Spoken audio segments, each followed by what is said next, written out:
Let's give a quick thanks to our sponsor, Audible. You can play their audiobooks anywhere an iPhone, Kindle Fire, Windows Phone, or MP3 player can be used. If you've got a device, Audible has a book for it. Do yourself a favor and download a free audiobook and a 30-day free trial by visiting audiblepodcast.com/chat. That's audiblepodcast.com/CHAT.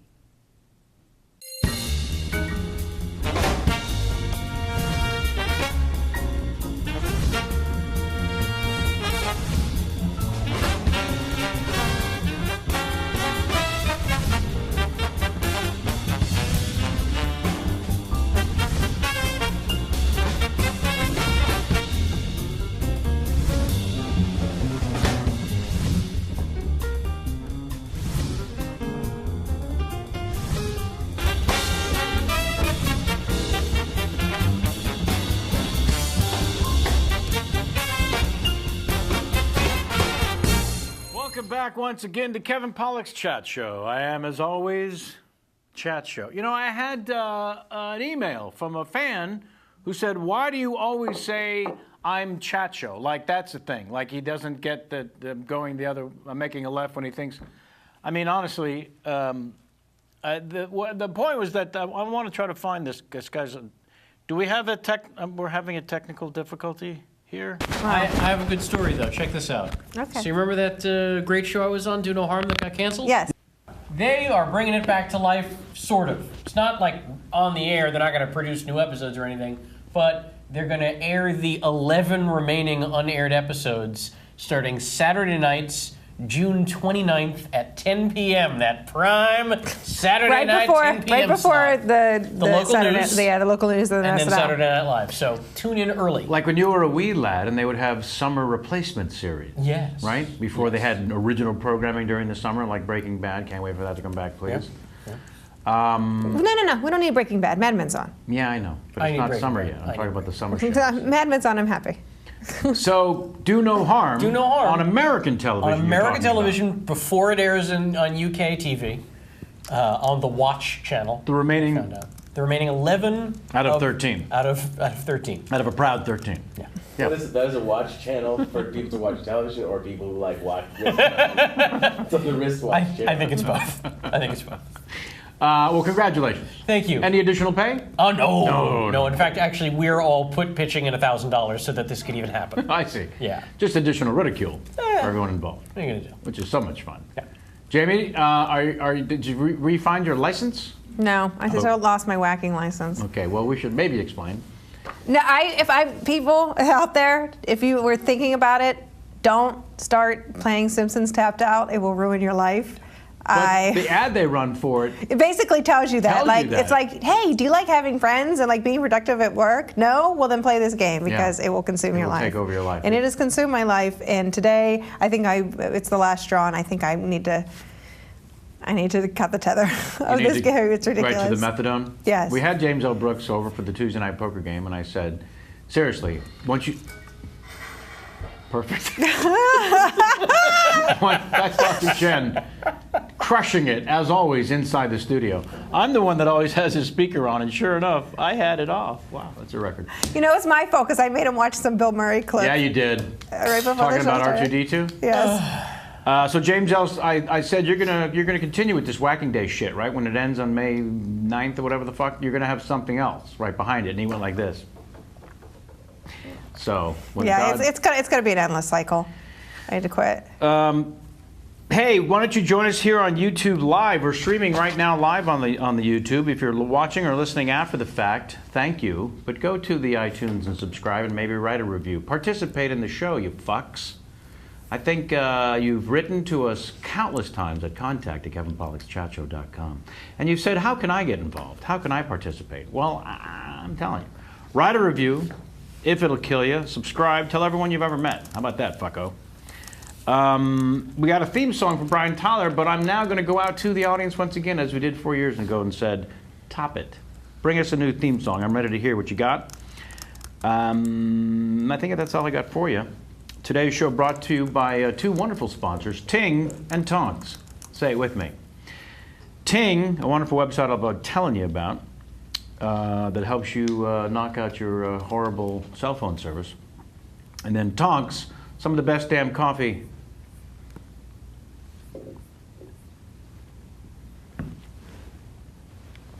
I've ever had. So I'll tell you a little bit more about them and everything else once we launch into the show. Our audio-only listeners will love that bit, by the way. You know what? Yep, Does the name Charlie McCarthy mean anything to you? it does. Yeah, what was Charlie McCarthy? Wasn't he on the radio? He was a dummy. It was Edgar On the radio. Bergen's ventriloquist dummy. That's right. Which never made any sense to me because it's like you're on the radio, why it doesn't work. Why not just do a guy talking to another guy? I like to tap Why do you dance got to on bring a the dummy radio. into it when no one can see the fucking dummy? But it was a gigantic hit on the radio. Enormous hit. Candice Bergen's dad.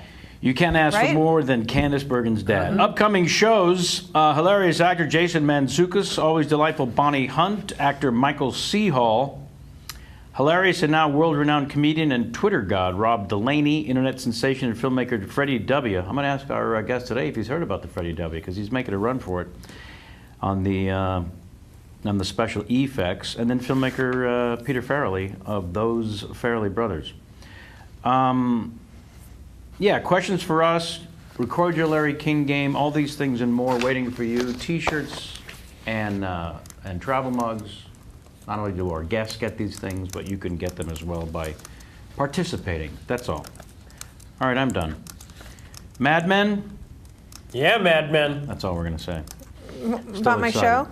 show? There's another show that's on right now. You can watch all 13 episodes on the Netflix called Hemlock Grove. I watched the first 4. I thought it was 5, but it may have only been 4. And holy shit. It's not geared for men in their 50s, clearly, but there's some shit going on that you just can't take your eyes off it, honestly and truly. And I can't wait to talk to today's guest, who is one of the executive producers of the Hemlock Grove, streaming and waiting for you now on the Netflix. But you know him as reinventing the horror film genre. There, I just said it, about 11 years ago. And I've wanted him on the show for a while, and I'm thrilled to death that he made time for us today. Please welcome Eli Roth. Hello, sir. Hello, Kevin. Yeah. Nice to be here. I'm enjoying the Basters reunion with Samm Levine. Well, before we went on live, or attempted to, you guys were reconvening as if you were right back there. Yeah, right back in Berlin at Babelsberg. Yeah. A couple of Jews in Berlin. Yeah. Makes for it's inherent comedy. Instant. It never stops. Yeah. And we talked about the same dad jokes that we had shared. Like, anytime you got sick, they go, watch out for the germs. The germs. That was like a big thing that both our dads said. And we were talking about how you can have these guys that are like very serious, a bunch of like real serious actors. If you put a bunch of guys in their 20s and 30s together on a movie set, very serious, they collectively turn into one 14-year-old. And it was just not, it was literally like being somewhere between Hebrew school when you're too old for Hebrew school in 6th grade and like a camp when you're too old to be at camp. Like you probably should have a summer job. Yes. Yeah. And all we did was break each other's balls. And I was reminiscing about how Samm, one night when we were filming the scene where it's like we're right before they go into the tavern, they're like upstairs and they're looking down and they realize that there's Germans in the pub and they're going to meet Frau von Hammersmack. As it were. And Samm was telling us about his knife throwing skills. Right. And he's like, oh, I could hit that. He's like, I could split that camera. I could take a knife and split that camera. We're like, really? Could you? And he's like, yeah, if I had my knives. So of course we go to the props guys and we're like, can you get us knives? What time is this? 4 in the morning? This is at 4 in the morning. Oh, and yeah, they're it's like a night shooting shoot. upstairs. And we're like in the holding area, which is some elementary school. And Where you want knives. where you want knives. And then and Sam's like, yeah, but I don't have a target here, guys. How can I get a target? So we go to construction and they get us like a huge piece of wood. Yeah. And so we set up the thing. And then we're like, well, we got to draw some targets for Sam to hit. What does Sam hate? So we drew a picture of Hitler. This is Paul Russ draws. We're like, a picture of a germ, because he hates germs, total germaphobe. Then we had fake blood, because Sam did not like the fake not blood. care for the fake blood. Dirt. We drew dirt, because he didn't like dirt. And then the big one was... You drew dirt? We drew dirt, and then we drew the middle seat in the van. Because Sam would not sit in the middle seat, because he would get nauseous. So we have these 5... Did he hit any of them? Well, he started to, but the whole situation was so absurd. I mean, we're like, literally, there's like teachers watching. He's throwing it, it's like, bam, boom, bam, boom. Wait, no, Sam's about to throw, we go, wait.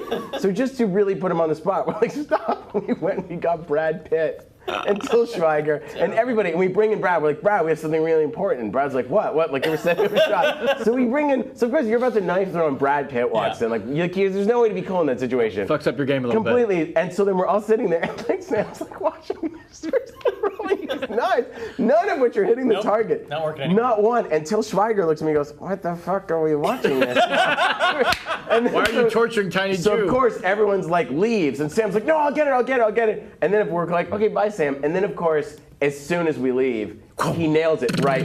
Oh no, then one of the PAs was like, let me try. I went right in Hitler's head. I'm like, hey, Stefan, that's great. And Sam's like, no, but I'm really. And then as soon as we left, we just heard Sam. Of course, he nails it in 2 seconds once everyone leaves. And we're like, oh, Sam, you planted it there. He was like, no, Ken was my witness. I had witnesses. You had witnesses. Yeah. It literally, we turned into a bunch of 14-year-olds at overnight camp. It was that. Yeah. And you guys were there for a while, like 4, 5, 6 months. It was like 5 months. Yeah. It was cold. It was the coldest winter in 50 years, apparently. It was like you'd walk out and you'd reach the tissue to your nose, and literally your snot would freeze, your nose was frostbitten. Yeah. It was bad. I had one of those in Winnipeg. Have you ever shot in Winnipeg? No. So Berlin was enough. There's an area there that's known as the coldest intersection in North America. You should go for the waitresses at Earl's alone. That'd be reason number 1 through 3 to go, because they're insanely hot and sexy. The waitresses at Earl's in Winnipeg. I'm not kidding. Wasn't this like 16 years ago? This will freeze your heart. They're so stunning. No, this is legendary. Is that how they get people to go to Winnipeg? Yes. Well, they shot both Truman Capote movies there. Okay. Oddly.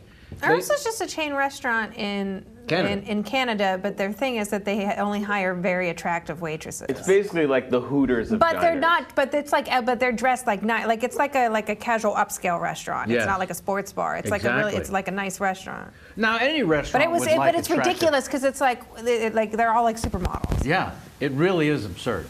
Otherwise, I would probably have mentioned it.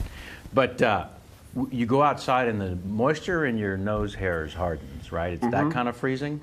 But I swear I felt the moisture in my eyes hardening. Yeah, that happens. It's ridiculous. It was awful. And we had to be like in our tuxedos, so we were literally like penguins. We did like going from the like, you get dressed in your trailer and you're in this thing, you have to like. Yeah. Well, let's jump in with the Bear Jew. Why not? Why not?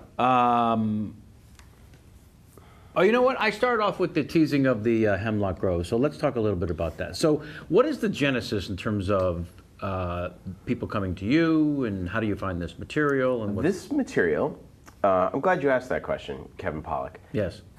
Eric Newman, who I produced Last Exorcism, Man with the Iron Fist with, we've been looking to do a television series together, and he read the manuscript of Hemlock Grove.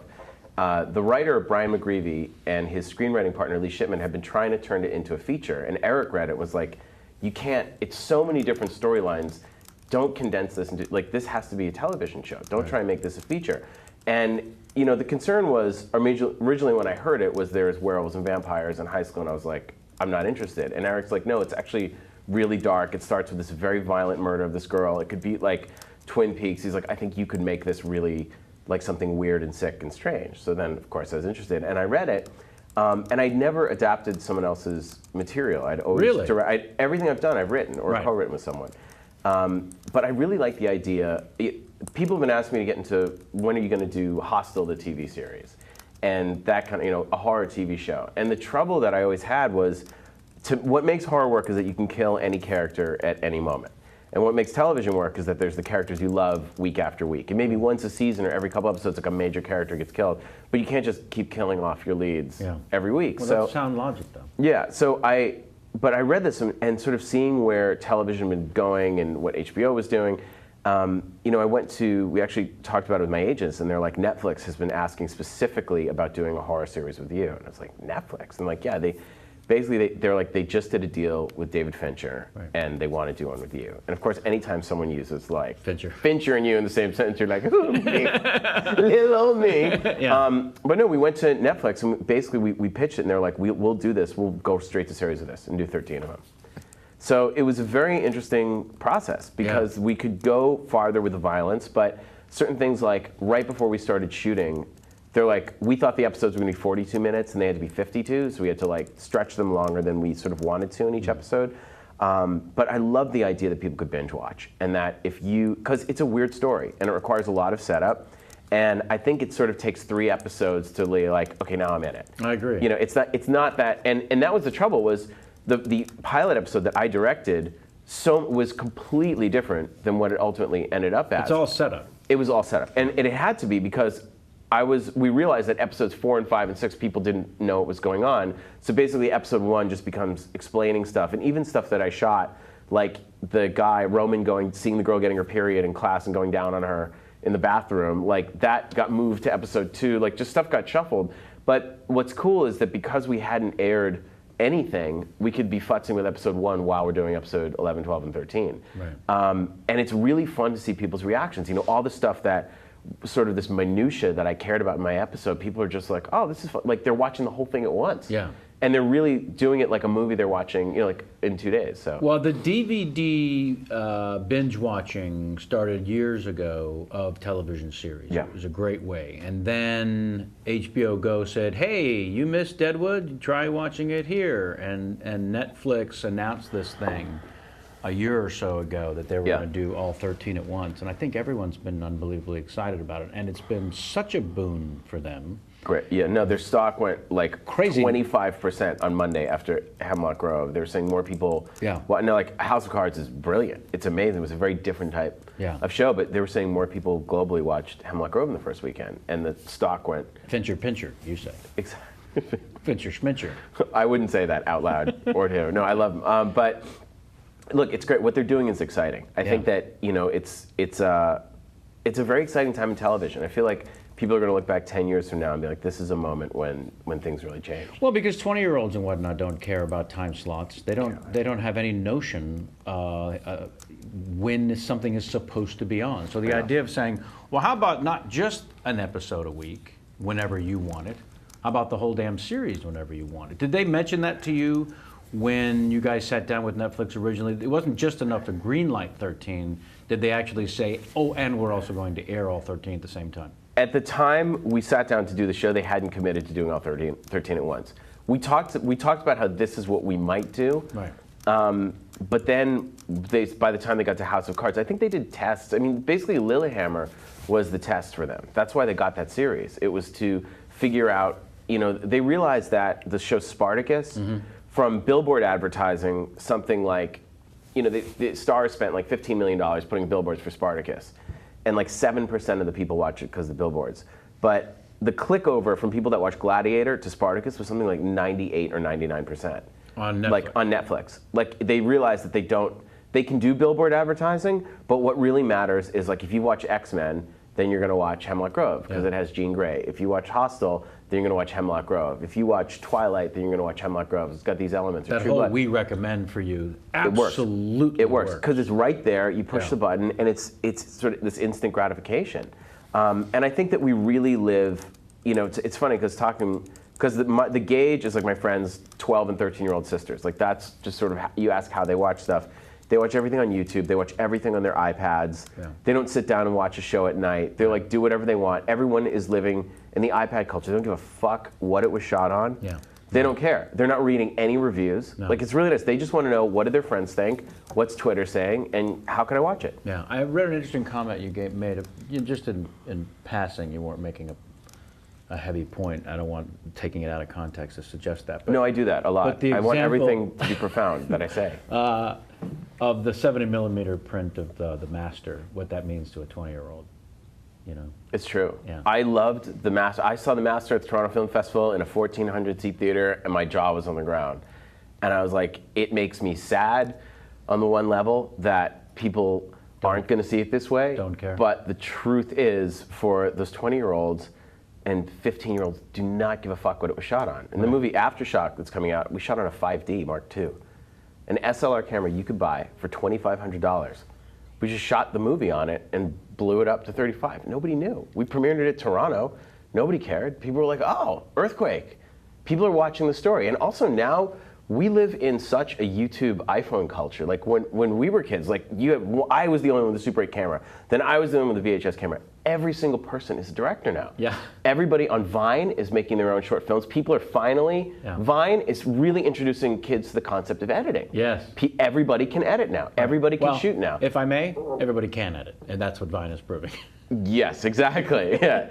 Everyone's allowed to. Everyone's allowed to edit. No, but it's like when websites started. It's like, we don't need magazines. Everyone can have their own magazine. You can be your own editor. So it's a very exciting time, but also it's how people are used to digesting information. They're used to watching things on their phones. They're used to watching a video that a friend sends. Yeah.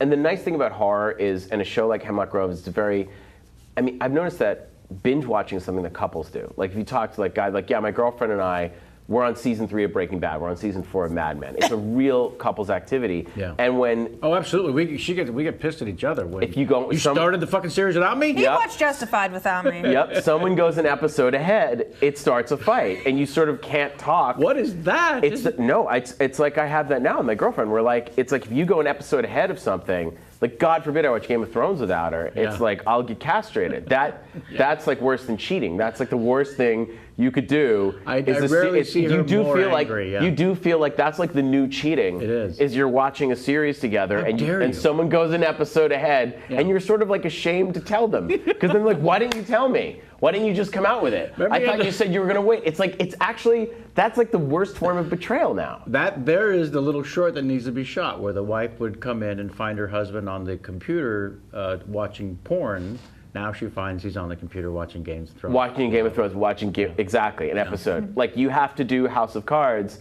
Are you on 7? Yeah, see, we haven't started because we both know if you start that without me, your head's coming off. You can't start without each other. You tried to punish me for playing Tapped Out by I'm starting House of Cards, and then Netflix wouldn't work, and I was like, haha, tap, tap, tap, tap, tap. No, that's the new form of fighting with couples is getting an episode ahead. How about that's the world we live in? It is, and also you could see. I sort of noticed on Twitter because I remember it's funny how and Hollywood's the weirdest thing. How Friday you're the hero and like Monday you're the goat, or you're getting savage on Friday and Monday you're the hero. And the reviews were, look, we didn't make Hemlock Grove for reviews. It's nice when people like it, but we made it for fans. And obviously I'm used to... Yeah, and younger fans. Based on the setting in high school, and it's not made for people like myself. No, it's true. But there's something for me to enjoy. Although Anne Rice right now has a Facebook discussion. She started this morning. She's like, I'm on episode 5. What do you guys think? Within an hour, she had 500 comments. It's like right now happening on her Facebook page. Well, she knows her fans also. That's fucking fantastic. The fact that Anne Rice is reading, none of this would exist without Anne Rice. It was pretty cool. But it's also, you can see kids racing to watch to either declare it cool or declare that it sucks. Right. People want to get through it first to be the authority. To be like, I've seen it first, it sucks. Or I've seen it first, it's amazing. Right. So it's really fun to watch people digesting it. And if you think about it, people would say, well, how are they going to wait a whole other year, for a season 2 if you guys do a season 2? And if you think about it, well, people waited a year for the Iron Man sequels. They'll wait 20 years for a Star Wars sequel. If it's something that people like, they'll wait. Yeah, that's an almost meaningless question. Will they wait? If they're fans, it's all they'll talk about for a while, and then something else will consume their imagination. Right. And then when they hear it's coming back, they'll be insanely excited as if it's Christmas morning. Yeah. Yeah. The patterns are just not what they were. No. And also the rating system isn't. I mean, if you think about it, back then it was like, what was our rating? How many people were there? Netflix is subscription-based and stock-based. Their stock went up 25%, and more people are subscribing. Surpassed HBO, and there's another bragging right for them. And that's what matters. And look, I mean, the best lead-in we had was House of Cards. House of Cards is truly one of the best television series I've ever seen. As soon as it ended, I was like, I have to know what happened. It's that good. So that was a really nice setup for us. Yeah, I would think so. So these guys come to you and you say you adapt the material for the pilot episode. You did. I worked with the creator, Brian McGreevy, who wrote the novel. Right. He and his writing partner, Lee Shipman, they wrote the first episode. They wrote a lot of the episodes. We had a writing staff. Right. Mark Verheiden, who'd done Battlestar Galactica and Falling Skies, came in as the showrunner with them. And they worked. Great. It's great. No, we had like to have like someone with that kind of background, overseeing the show and working with them, because they're young guys. It's their first show. So, but Brian and Lee had the whole mythology and all the characters. And what I liked about it was that it's a weird dialogue. It's not reality. It's something slight. I mean, obviously because the werewolves and all the supernatural stuff, but he wrote in this very sort of strange voice that I thought was fun, and the cast was wonderful. What I like also about the writing is that, like your friend, the great Quentin, let's not bog down with exposition. Let's let the audience catch up on their own time. Yeah. Let's bring them in as a participant instead of just a voyeur. Yeah. You don't need to explain that the guy's driving in the car talking about the Burger King Royale. Right. No, and by the way, there was more of that got inserted than I even wanted. Like I was fighting to pull even a lot of that stuff out. I pulled so much out. It got to the point that no one really knew what was going on. I was like, people get it by episode 7. They're like, Eli, we can't really, do that. But I think it's great, though. I mean, it was one of the things I found compelling, other than the visuals. I do want to talk about the transformation, which I'm sure everyone's talking about. But the way that you certain important words are used, descriptions of characters and species, and the girl with the hair over her face, and we're wondering what's going on, and we finally, it's revealed, and then it's just shared all the time. One of the more disturbing, and by episode 4, I don't technically know what her story is yet, and yet I could not be more engaged by the curiosity of what the fuck is the story here. Yeah. So it's that lack of exposition actually that sucks me in. And thank you. And that's what we wanted a story that unfolds. Right. And that's what I love on Game of Thrones. The first 3 or 4 episodes, I had no idea who anyone was, what they were talking about, and I had to think about it and catch up and remember. But in this one, we're launching new mythology, new characters, a new world, and like new types of monsters. So it's that fine line of wanting to give the audience enough that they want to see more and they're curious, but not overfeeding them to the point where we're just like explaining everything scene after scene after scene. Yeah. And that's something we're talking about, of how to change even for season 2, what new mythologies, if we do it. We'll probably know in the next couple of weeks. Let's go back in time when Quentin first came into your radar. You were Was a wee lad. Yeah, well, you come out of film school, kicking some serious ass there. I tried desperately to find restaurant dogs. I like to call myself the original Tarantino ripoff. I was before Pulp Fiction, so I had Ronald McDonald and his gang on a killing spree. And we had Mayor McCheese gets decapitated and cheese squirts everywhere, and Hamburger gets impaled and gets his eyes gouged out.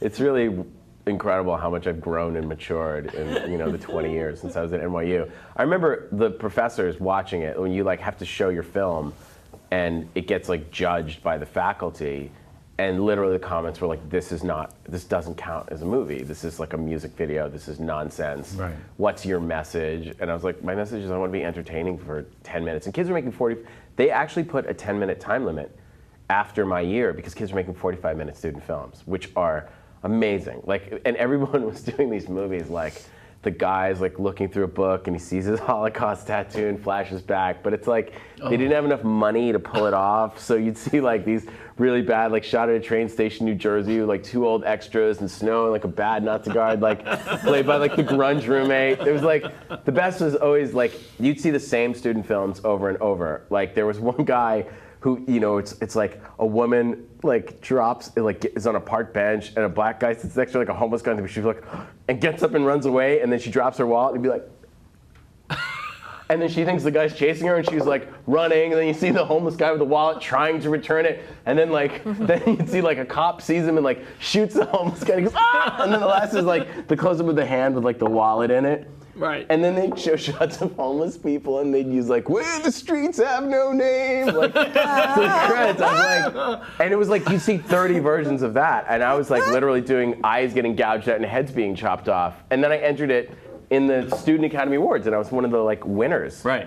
And the professors were shocked. They were like, how dare they? But it was great because it was 1995. Right. They started a new category called alternative, which was the big buzzword. Yay, Everything it certainly alternative. was. And I had black and white color animation. I did it like Monty Python, where if I couldn't afford to shoot a battle scene, I did like little cutout animation, Terry Gilliam style. Right. It was ridiculous.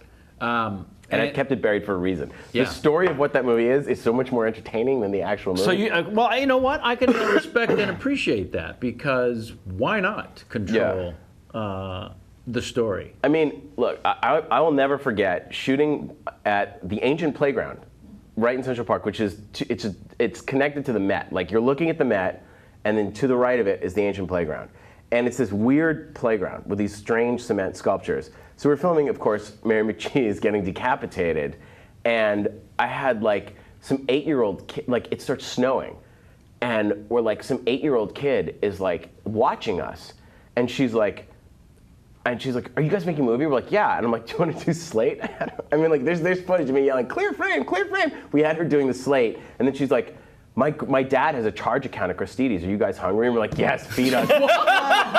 She went across the street and came back when our sound guy went with her, and they had soup and all this food. And I was like, I want to give you credit. And what was her name? Kingsley Woolworth. I was like, Woolworth? She's like, yeah, FW is my grandfather, whatever. No, it's right there. It's like Woolworth. I was sponsoring. But I'll never forget, little Woolworth granddaughter, and it's snowing, and I have Grimace in a costume, Hamburglar, Mary McCheese, and we run into a bathroom, there's like a public, disgusting New York City park bathroom there, but it's the only place we could go to take shelter. So we go in there, and there are these like crack addicts, like smoking crack on the toilet stalls with no doors, and they're like, Mary McCheese. And Kingsley Woolworth is like, wow, I've never been in the men's bathroom before. And we're like, oh my God. And she's like, here, you guys want soup? So we're like, we had this weird feast with like the homeless crack addicts, Mayor McCheese, the Woolworth heir. And I was like, why the fuck aren't we filming this? This is like 1,000 times more interesting. I'm in the right business. Yeah. I want to do this every day for the rest of my life. Well, I agree. No one should see the film if you've got stories like that. The film couldn't possibly. Can't live up to it. Can't live up to it. And then it takes quite a while to find the money for the Cabin Fever. It took a while. I mean, I graduated in '94 and worked for this producer, Fred Zollo, who was doing Angels in America on Broadway, done the movie Quiz Show, and I was running his office at 20, and it was a lot. I was like in school full time and working for him and answering the phone. I was like, it was like that 100-hour-a-week, 3 a.m. phone call. I was that full time. Learn everything. You learn everything, and it was great. That's where I met David Lynch and Robert Redford and all these people. And I was 20. I was so willing to do anything on any set. What a great gig, by the way. It was so much fun. I loved it because I grew up in Boston, so I'd never really been in the film business, and I got to be in New York City during the summer on Broadway plays and on sets, and people remember me. It's funny because like people know me now as they're like, I remember when you were 20 and you were Fred Zollo's assistant, and you were like, I was like the best assistant. People remember like you would anything we needed done, any message, you were so reliable. But wasn't that in fact sort of your agenda to be the best assistant anyone's ever had? Yes, you have to. I remember my dad telling me, he's like, my dad was a professor at Harvard and psychoanalyst, and he was like, it's a very small, very, very small pyramid, especially at the top. He's like, you have to be willing to do anything. You have to be like completely, you have to make yourself totally indispensable, like completely irreplaceable, so that if you're working with this person their entire life, they trust you for everything. And I didn't know any different, so I was like, sure, it's Sunday morning, okay, yeah, I'll get you theater tickets. Like I used to get everyone, I was like the Broadway hookup for everybody. And they'd be like, oh, David Lynch is coming to town, his wife wants theater tickets. And like anyone that was coming into New York, he'd call me and I would like make fun, please, you got, like I was that guy. So I eventually wrote, my student film got acknowledgement, and I wrote Cabin Fever with my roommate Randy Perlstein, and I was 22, and of course, being 22, we're like, well, Sam Raimi was 21 when he made Evil Dead, and I'm 22, so I'm already behind. Yeah. So let's just get our friends. Okay, who do we know? Jay Moore, Mary McCormick, Zach Orth, Steve Zahn, like any of the sort of young actors. Look, let's just go and get $500,000 and shoot it on 16 millimeter. And then you cut to the reality of people going, okay, so what is this? And how do I make my money back? And what's your track record? And you show them your student film, and they're like, okay, this is funny, but like, horror is dead right now. Nobody wants to see horror movies. That's the other thing to keep in perspective. And it was 1995, and the last horror movie, I mean, I can't even think what the last horror movie was. It was before Blair Witch, it was before Scream. And they're like, well, Dimension's starting this new label. Weinstein's are starting this new thing. And this movie, Scream, is their first movie. And people basically said, nobody wants to see horror movies. It's a dead genre. It's been dead for about 10 years. Like, you know, basically horror movies were straight to video at that point. Right. There was nothing. And it had been sort of the golden age of horror ended with Reanimator in 1985. It was 85, 86. You know, that was sort of the end of it. And then everything became direct-to-video sequels. So people's association with horror was that it's straight-to-video crap. Yeah. And I was like, no, you can make, I was like, look at the 70s where Kubrick's directing The Shining. You know, William Friedkin's winning the Oscar on French Connection. He's doing The Exorcist. Look at Ridley Scott's doing Alien off of The Duelist. Like, when you made a horror movie, it was actually respected genre. Philip Kaufman doing Invasion of the Body Snatchers. Yeah. Like, it was a big thing. I mean, look, even John Frankenheimer doing Prophecy. It was the idea that you could be an A-list, Academy Award winning or nominated director to do a horror film was something that, you know, everyone did. You know, obviously Spielberg on Jaws. So, but the idea was that horror was so in the ghetto. Nobody wanted to give me money to do it. And then for years, then Scream came out, and everyone's like, okay, we'll give you the money for this. I remember first someone said, if you make it about aliens, Right. Oh, in sure. Cabin Fever, Yeah. if the disease started by aliens, then we can give you the money. Other people said if you'll shoot it in Bulgaria with all Bulgarian actors, which I couldn't do. It's all set in America with people speaking English. But then other people for years, just no one would ever give me the money because people say, okay, why don't you shoot it on video after Blair Witch comes out? Do it like they're doing the found footage. And I'm like, guys, that worked for Blair Witch. And Right. then they'd say, well, can you put a WB star? Like if you can get, basically I would have meetings. So then finally by like 99, I'm still trying to make this movie. Like I've not given up on it. Right. I moved out to Los Angeles and people were like, if you can get James Van Der Beek, Josh Jackson, Michelle, they just list the Dawson's Creek cast. If you can get them, Right. and they're like, it's $1 million for Amy Smart, or this, or any of the actresses that were like the you know, the actors of that moment. Right. And I kept saying, horror doesn't need stars. You just need great actors. You know, look over and over at the movies that you watch. You don't, the scare is the star. That's how people see these films. And Finally, like you said, you want to be able to kill these people. yeah, exactly. I know if there's a star, people are going to want to live to the end. And that's the thing, is people didn't like that everyone was going to die in my movie. Right. They're like, but everyone dies. How do you do a sequel? I'm like, oh my God. Like, these people have no imagination. And then I remember we started shooting it without the money. We had an investor. We called them the Lundergaards. They look like Jerry Lundegaard from Fargo. And they were like, they really talk like this. And they were from Minnesota, and they had mustaches. And they'd go, yeah, if you can put Mario Lopez. And this was like before he's the Mario Lopez of now. They're like, Mario Lopez is like the Beatles. Like if you can put him in your movie, we'll put the money in. Is that Saved by the Bell? Yeah, Yes. exactly. Those from Stacey Saved by the Bell. I'm like, I like Mario Lopez, but I don't think it's like, it's sort of like you have these kids and then Mario Lopez is, I don't think it's really right. They're like, Can no, I kill him first? Yeah. And the guy 3 days before shooting was like, yeah, I think you need to cast my daughter as one of the leads or I'm not going to give you the money. And they pulled out. So another investor mortgaged his house and put up, and then my dad took his retirement money. He had $100,000 in his retirement money, put it in the movie. I was like, wow, this is like, now it's really scary. Like, this is my dad's retirement. And we made it, and we basically, the union shut us down. It was a nightmare shoot. It was right after 9/11. We were the only movie shooting in the East Coast. And these guys drove down from New York, and they're like, you better make this movie fucking union, or they went to every crew member in the hotel rooms, like 6 guys from Brooklyn show up. And it was like Sopranos time. down. And then they like shook down everybody to get them to sign up, and then they're like, your whole crew wants to turn it union. And I'm like, I have no money. Like, we were very upfront. We're in a right to work state. We're not breaking any laws. We're only working 11 and 12-hour days. We're paying everyone what we said we were going to pay. But they took all our money, and we would do this thing where we had to, like, I remember this, we gave the people their checks. This is when you could do this, you know, before electronic banking. Like, we gave everyone their checks at like 5 o'clock or 4:55, so the bank was closed. They'd go and they'd deposit in the bank, then all night we'd call people and like raise money and get them to wire it in. So by the time the wire hit at 8:45, by the time the check cleared, like, so that they wouldn't bounce. It was very scary and a terrible way to make a movie. But an extraordinary education. But an extraordinary education, and we made the money. We finally scraped the money together. I edited 2/3 of the movie. I had more scenes to shoot, and I would use that 2/3, show like an hour of the movie to investors. We raised another.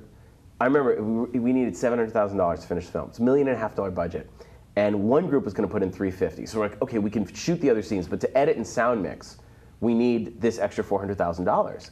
And we were on the mixing stage, and basically the Toronto Film Festival had seen our rough cut and was like, you're accepted. So we're like, this is our chance to screen the movie. And this investment group, they're like, I don't know, $400,000, we're not sure. And we're like on the mixing stage, we're like, you guys committed. We're literally, the mixing guys are like, we can't start until we have the deposit. and we're looking, and we're like calling them. You've already been accepted at a film festival. I've already been accepted at a film festival. It's August. Like we're mixing. They put us at the end of the festival because we had to like mix it and negative cut it and do prints. And we're like, we need the money. Yeah. And the guy's like, hang on one sec. And it turns out he was showing the VHS to his 12-year-old. And the 12-year-old went, this is better than American Pie. And they're like, okay, we'll invest. Literally, the entire fate of the movie came down to a 12-year-old. So first, the Woolworth girl. Pull the Woolworth. It's the kids that have saved me. It's unbelievable. And I'm like, this is like Mulholland Drive, where the guy's movie gets shut down. He has to go see the cowboy at the ranch and say the magic password, and then it's all up and running again. I was like, the weird, strange forces that control your destiny in the film business. It's like, it's absurd, but that's also what it is. Like, it's basically going to come down to, do kids think it's cool or not? And then the Midnight Madness showing at the Toronto Film Festival. It's crazy. The Midnight Madness wasn't really a thing before Cabin Fever. Nobody, it was sort of like ghettoized. It was, there were people. That was your premiere. Yeah. Yeah. It was incredible. It was Midnight Madness was roundly dismissed as people would watch it as like these kind of trashy genre films from other countries or horror movies. But they suddenly became the place where, like, after Cabin Fever and then Saw and a whole bunch of. But your year, there was no expectations whatsoever to sell the film, let alone sell it for record numbers of the day. Yeah. Were there any inclinations going into the screening that night that it was even possible? Well, the way they do it at Toronto was, and I remember it because we screened on September 12th. I think it was September 12th, and the closing night party was that night. The closing party started at 8, and our movie was at midnight. So, like, people, like, the festival was over, and then there's our movie. As in buyers bye-bye. But 2 days before, on the 10th, there was a buyer screening at 2 in the afternoon. But it was also day 10 of the festival. Right. And a lot of people go, everyone told me no one stays past the first week. And they spent their money. Yeah. And what happened was, we said, a year earlier, if we're the only movie shooting right now, then a year from now, we're going to be the only movie for sale. And that's exactly what happened. It was a very soft market. And if people didn't buy movies, they're going to get fired. So there was nothing really for sale. I mean, there was Whale Rider and maybe one other movie, but not much. The rest of the festival was for premieres of movies. Yeah, just premieres of movies, sold. other films. And so people like Edison was the big movie that everyone, with like Kevin Spacey. That was like the big one everyone talking about. Which everyone remembers, right? Yeah. Wait, of course. yeah. I don't even know if it's about Thomas Edison or Edison, New Jersey, but that was what everyone was talking about, Edison. I remember that. And so you go there, and Harry Knowles on A. Nicole News saved us. It was Harry, wrote a huge article, because I showed him, I actually showed it to Howard Berger at KMB Effects, who had done the makeup effects, and Howard's like, this is the best movie KMB's worked on since Evil Dead 2. And I'm like, can you please put that on a poster? Please tell that to Harry Knowles. Yeah. Because Harry was like the docent for what's cool and what wasn't. Still is to a large degree. But at that time, it was only Harry. Right. And Harry and I spoke on the phone for an hour. We geeked out about movies. Turns out we're the same age, same interests, same appreciation of different like geek girls, like Meg Foster from They Live. And Harry wrote a huge piece going, I know, he's like, I just have a feeling the movie everyone's going to be talking about is Cabin Fever. I trust Howard Berger's taste. He said it's the best horror movie that people have seen since Evil Dead 2. And you've got to stay. Buyers, if you're going home, you're making a mistake. And people stayed. Absolutely. And people came to me, and I remember I sat down, I got to the festival, I literally took the print from the lab onto the plane and handed it to the girl. It was like, I got there like the 9th in the afternoon, the screening was the next day. Like, I got there and I saw one guy and he goes, dude, everyone who's seen your movie says it's fucking incredible. And you hadn't delivered I yet. literally had the print in my hand. No, the sole person in the world who had seen it was me and the projectionist. I watched it in the lab, said, okay, it's good, took it on, like, it was that. And people's, but the buzz had already gotten out there. And then it was just our luck. There weren't other movies for sale. And then I remember the screening started. It was 2 o'clock in the afternoon. I saw the line was like all the way out the mall, like at the mall, the buyer screening. They set up a second screening where they were going to start reel 1, and then as soon as it's done, they start reel 2. That one sold out. They had a third screening. That one completely filled up. 10 minutes into it, we had already sold out the UK. People just started going. People were running in and out, bidding. And by the end, I walked out, and it was like 7 people surrounded me. It was like all the different studios that existed at the time. It was Lionsgate, but also Artisan, Revolution, New Line, Dimension. Everyone's and the offers were crazy. The bidding was up to $10 million. And as you had said, they've been waiting and waiting and waiting for anything. And suddenly they have like something that's commercial, that's fun. And basically Lionsgate's like, we'll pay you $3.5 million, but what we can guarantee you is it's like, we can guarantee you 2,000 screens or 1,500 screens. Which the nobody biggest else was. Nobody else was. They were like, we'll pay you $10 million. But we'd heard that people would buy it for $10 million at the festival and then drag out the deal and then be like, nah, actually, you know what? All right, we're not going to. And then the price crashes. Like, you got to, Lionsgate's like, we're all signing the contract here right now. And the other people that were at 10 million were like, okay, but one person, we'll screen it for them Monday morning in New York. We're like, no. Let's go. And Lionsgate said, we release 4 movies a year this wide. It was their biggest hit and this of the was year. and it was their biggest release at the time. Yeah. Like, that was then they bought Saw, and they sort of rebuilt their business on that, and then Tyler Perry, and then now Hunger Games. But it's incredible. Like, and we joke about it all the time, how, you know, going back at the time, like we're like, should we go with Lionsgate? They only do, like, they did like Confidence or Rules of Attraction. Like, they didn't have big movies. Right. Like Frailty was their biggest hit at $15 million. Right. And you were definitely in a catbird seat that must Yeah. have been as foreign to you as anything you'd experienced. Well, imagine you're 22 and you write a script that you're certain, and it's just your own psychosis. It's like, you're just certain it's going to work. Let's be clear. Because you have to be certain it's going to work, because there is no other choice. You're dead certain people want to see this movie and that it's going to be a huge hit. Yeah. Period. Yeah. No question. And you're like a 22-year-old kid. And then everyone's like, no. And then suddenly, like, you wrap the movie the night of your 30th birthday. And then, like, you take it and finally, it's like you're at the screening, you're just like, oh my God. You're like, this fucking worked. Like, this basically, at that point, it had become like the one thing that I was like hinging my life on. Because every year, everyone's like, aren't you gonna make Cabin Fever? Yeah, we'll shoot it in the spring. Yeah, we'll shoot it in the fall. Yeah, we'll shoot it in the spring. Yeah, we'll shoot it in the fall. And that's going on for years. So at a certain point, I'm like, I'd better make this movie or my life, like, what's the point of it?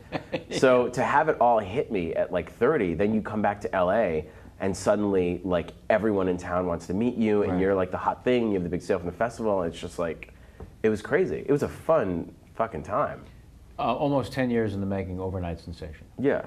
I just didn't think that 10 years later, I'd still be doing movies that way. Right. You know, what's crazy is that watching the business expand and then contract to the point where suddenly doing a movie Again. at $1.5 million or $3 million or $5 million is like, everyone's like, you know how to do that? Right. How do you do that? You can do that for us? Where now everyone is so risk averse that I can completely finance a movie by pre-selling some territories. So by the time, like with Aftershock, but the movies, it's just pure profit. Right. You paid, all these other movies, you're paying for them by pre-selling them. Right. It's great. Yeah. Okay.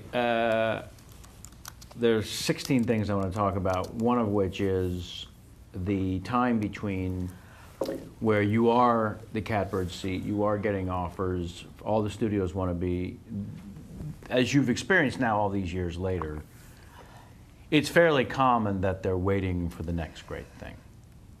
You don't realize how much on the edge of their seat they are ready and desperate for the next great thing when you suddenly become that. And so to have all those opportunities and to have the wherewithal, it's still a very young age, to wait, to realize this isn't what I should be doing. And according to the research and dossier, there's conversations with heroes that have now become friends, like Quentin, and there's a couple other people you referenced that you had conversations. Peter Jackson, Robert Rodriguez, Guillermo del Toro. Exactly. Saying, what is it I should do next? And the resounding response seemed to be what you want to do. Yeah. Not what they want you to do. I mean, it was, exactly. No, it's this incredible thing to get what you've always wanted. Right. And then suddenly realize that you want something bigger. Or what you wanted was your fantasy of what it was. Was there also fear of the thing I do next defines me even more than the first thing? I tried not to get too caught up in that. But how can you not? But how can you not? It's hard. Everyone talks about the sophomore slump. And they go, John Singleton, coming up Poetic Justice. Or they go, Kimberly Pierce, does Boys Don't Cry? What's her second movie? Like, you're like, you know, and the one thing I didn't want to have happen was people say, well, Patty Jenkins is an amazing director, but what did she do after Monster? Well, she did, like, I know Patty. Like, Patty's taking her time, she's having a kid, she's planning, she's doing TV. Life. She's living life, she's doing what she wants. Yeah. But in Hollywood, it's like, if you don't sign up for that next thing, somehow... What happened? Yeah. What's really nice, having been forced to basically define myself where I wrote a script, where I can take $5 and buy a pad and a pen and turn it into a movie. I can write it, I know how to budget it, I know how to schedule it, I can produce it, I can put together an LLC, I can finance it, I can sell it, and I can do the publicity. And that's something that very few people can do. And I'm doing it because I was forced to. Right. I didn't want to have to do all that stuff. It would have been much easier if I had someone to write it for me, but I didn't. And I'm so thankful that I didn't, because it taught me to grow up and be a man and figure it out. And I also felt like I wasn't beholden to anybody. I didn't owe anyone anything, and I wasn't asking anyone for favors. It was great that what I realized was there's a lot of terrible scripts out there. I mean, I started getting sent movies. Some of those movies, I look back and I'm like, okay, maybe I should have directed that one.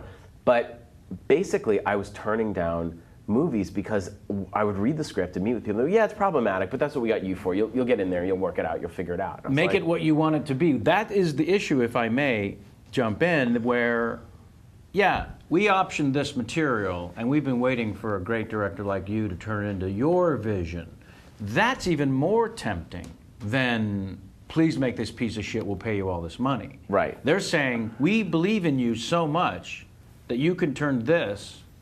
And what I love that you said was, you can't really polish a turd at some point. No, you can't. But also what I realize is that they're telling you what you want to hear. Yeah, oh yeah. I mean, they'll do anything. But how do you have the wherewithal to see through that? Well, basically, that's where I had Quentin. Where I remember I turned down a movie for a major studio. My bank account was running out. And I talked about this with Catherine Hardwick, because she was on 13, we're in the same publicity circuit. She's like, are you going broke? I'm like, I'm totally going broke. Like, we've been like doing all these festivals for a year. Like, no one will give you a job. Then what happens is everyone buys, they hear about the movie, but then there's a cooling off period where it's like, well, when's your movie coming out? Right. All right, let's just wait and see how your movie does. Like, nobody wants to hire you until your movie comes out. Yeah. And I realized that people don't make movies they think will be successful. They make movies they think won't fail.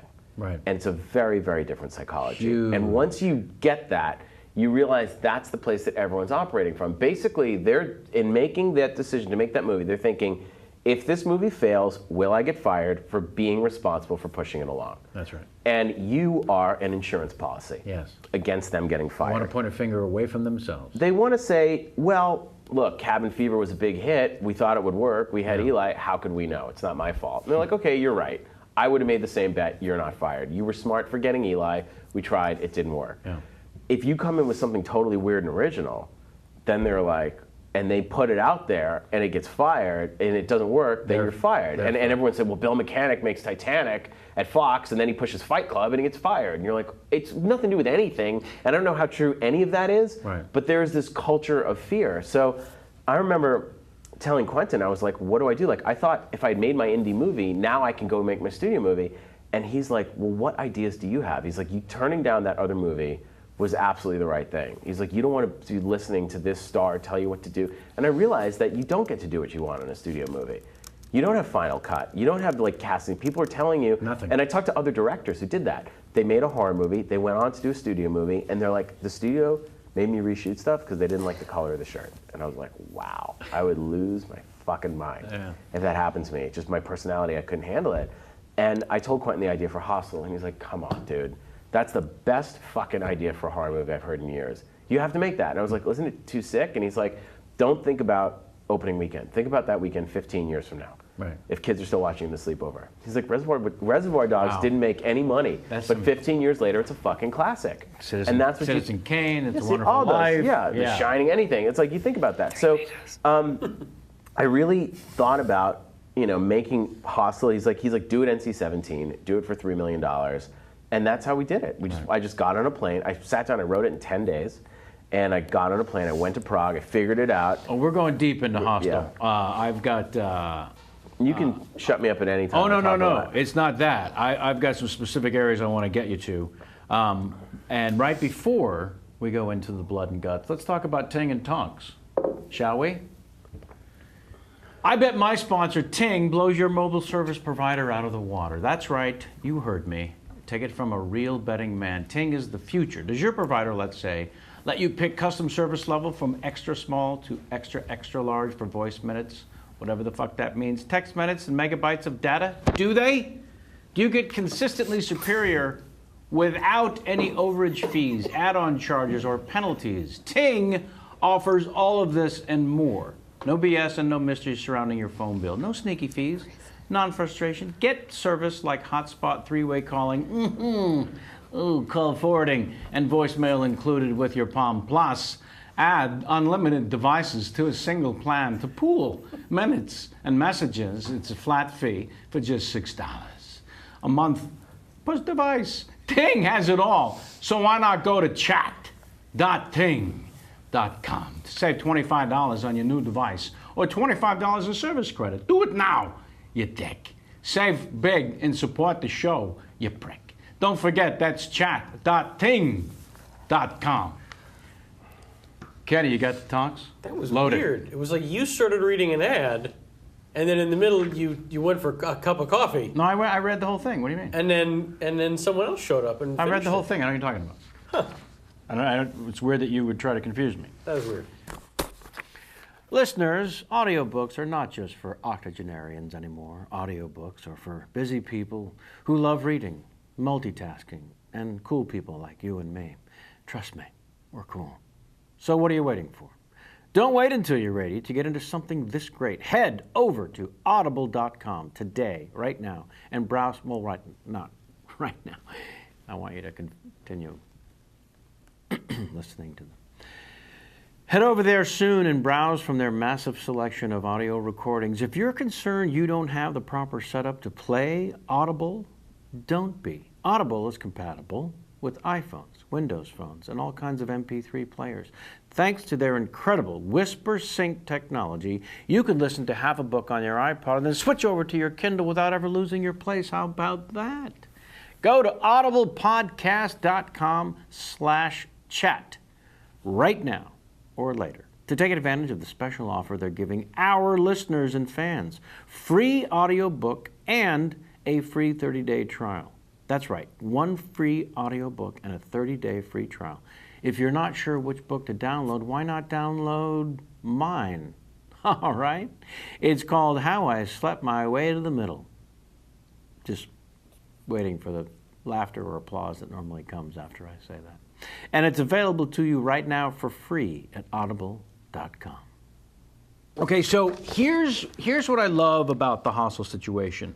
Was Harry Knowles also involved? Was he the one that sent you the article about the story in Thailand? But this just does remind me of a Sam Levine story. Oh, please! We can, please! Because we could do a whole series Oh, on that. yes, we can. But I remember I was drinking coffee. All right. At my favorite coffee place in Berlin. It was like a Sunday afternoon. It was like, it got dark at 4 in the afternoon. So it was like 4:30, it was dark, it was like a Sunday.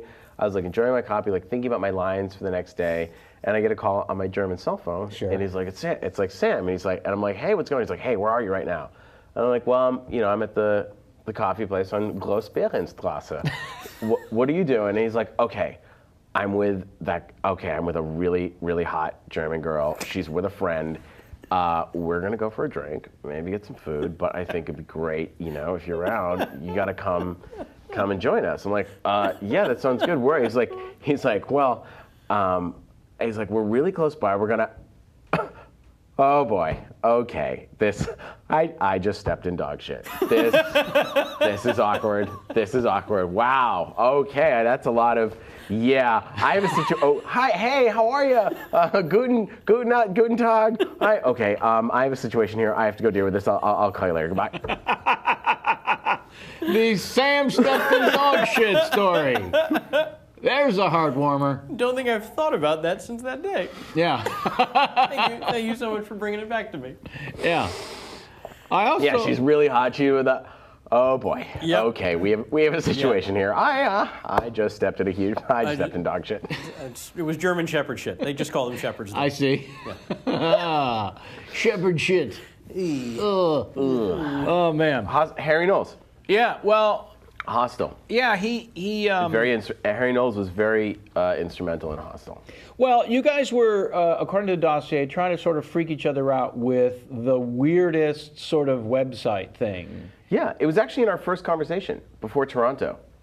Before Cabin Fever, before Cabin Fever, anything. That's how strange. That's how immediately we clicked. Was what's the darkest stuff you found on the internet? Yeah. And this is 2002. So God knows how much exponentially worse it is now. But oh, it is. He told me about a guy in Texas who I was talking to him. He was from Texas. I was like, yeah, how about your friend from Texas who set up a hunting site where he had a lion in a room, and for $50,000 you could remote control the gun to kill the lion. It was internet hunting.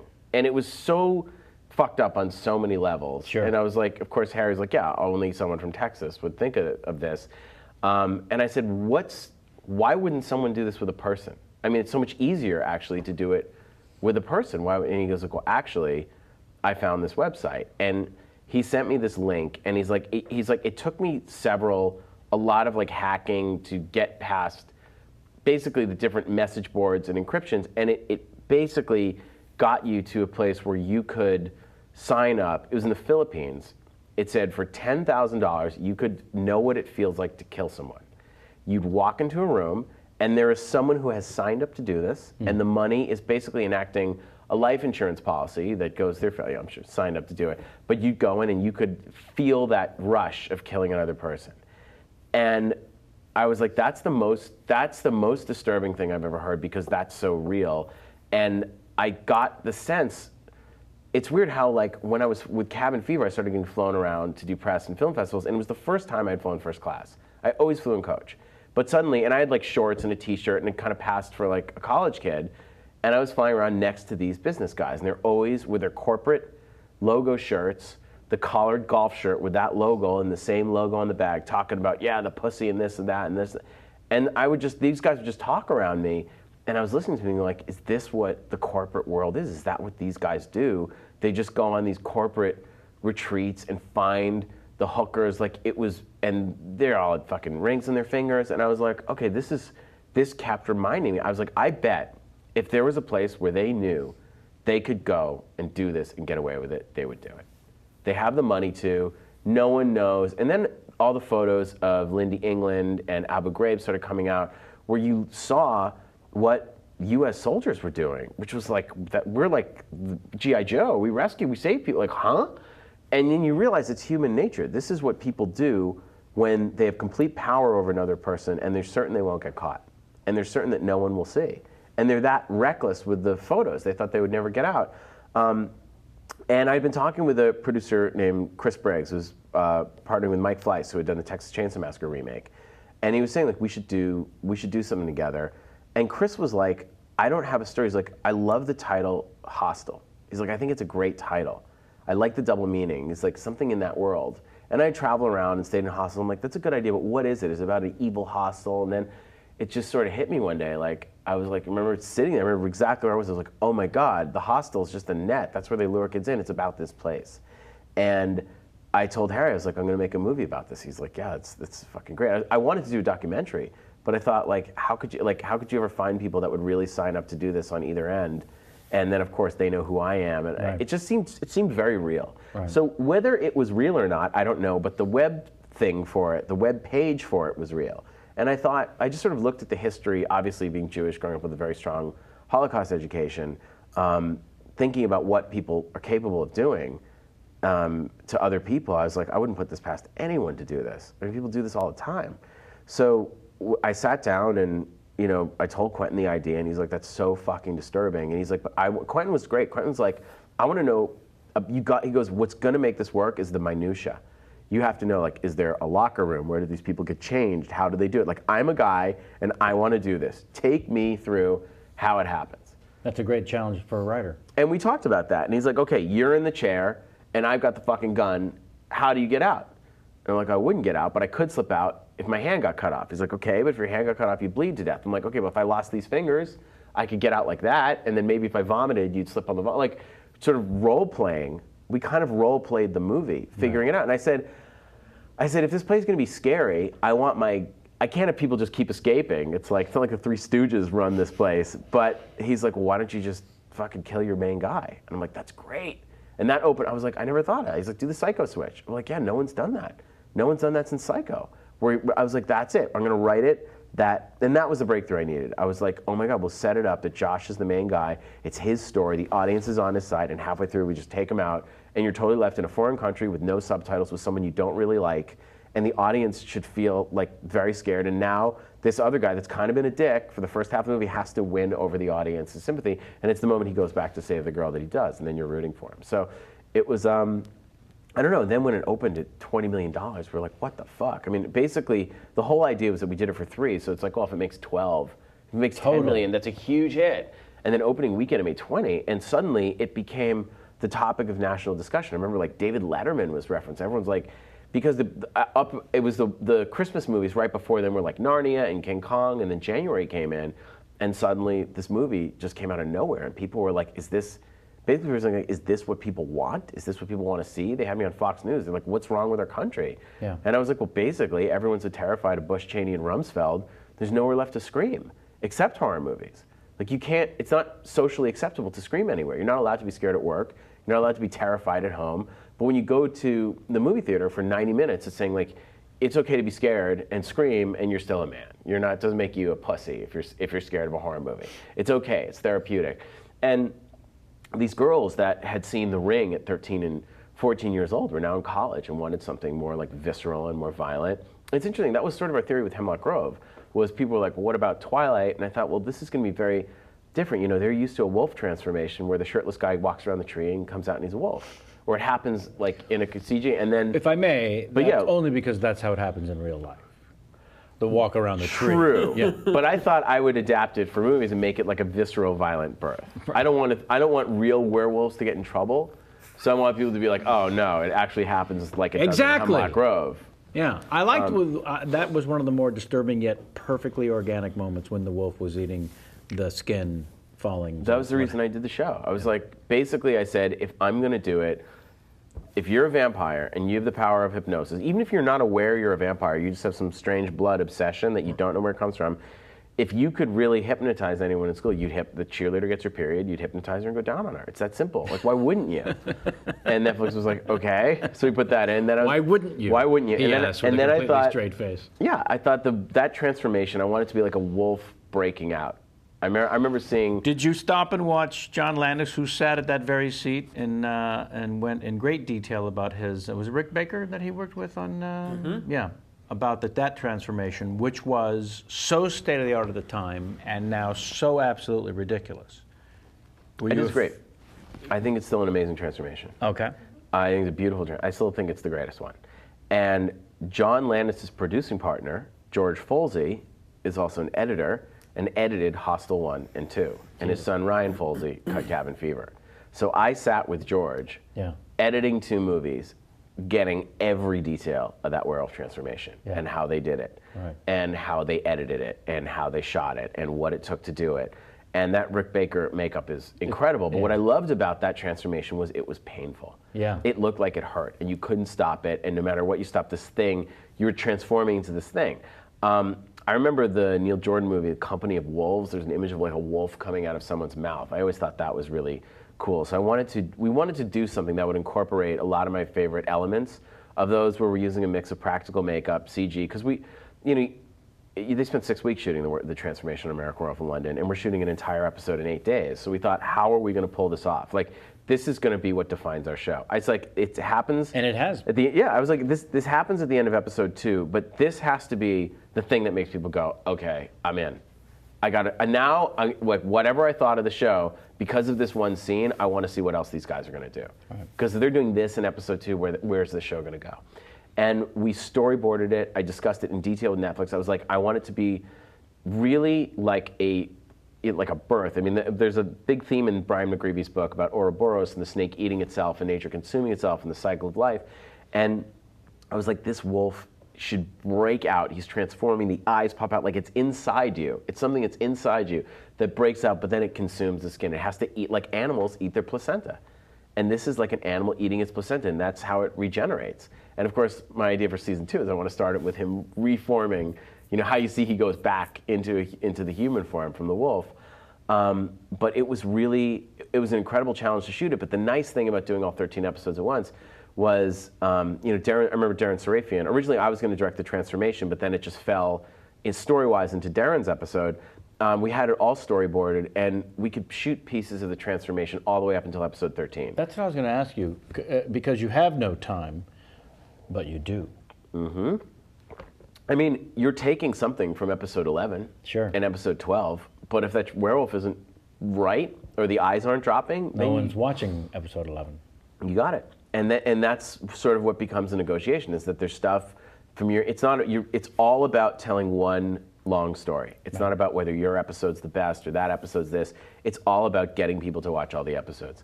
And it was really great that we could have the details of the teeth and getting the eyeballs falling, and there's the back breaking and the face ripping out. And we had Howard Berger, who's Oscar winner, and Gregory Nicotero, who are amazing. Greg directs Walking Dead, and they've done all my movies and all Quentin's movies, and they did Bastards. You know, these guys are amazing. And we said we want to do something that's going to be landmark. And as much as I love The Howling, Company of Wolves, and Landis's masterpiece, American Werewolf in London, there's a whole generation of Twilight fans that don't know what I'm talking about. when I say Absolutely. those movies. And those kids are freaking out. And you really hit it, and I hadn't thought about it in those terms, which is it has to be a painful process.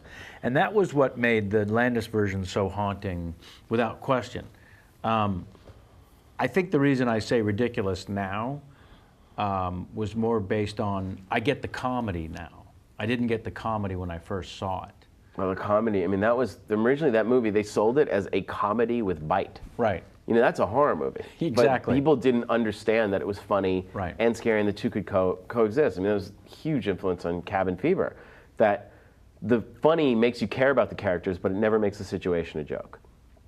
You just hit on what I was explaining to Favreau about why I felt, which clearly was his intention, that Iron Man was the first of that genre to work on such a gigantic scale, because the humor makes me care about the drama. I know. A lot of those movies, everyone's behaving in this super serious, superhero, super epic kind of way. I'm out. And watching Downey be cool, it's like, yeah, I want to hang out with that guy. He's cool. And he's like, I'm Iron Man. Doing jokes with a robot. Joking and I'm in. screwing around and and listening to the music that we listen to. It's like, yeah, this is what would happen if that guy, it felt so real, because they were making jokes and because they were aware of the severity of the situation, but also the absurdity of the situation. Right. And that's what I think is great when characters in a horror movie are aware they're in a horror movie and are making, I mean, you can reference the situation that you're in, but you can't not take it seriously, and you can't have people react.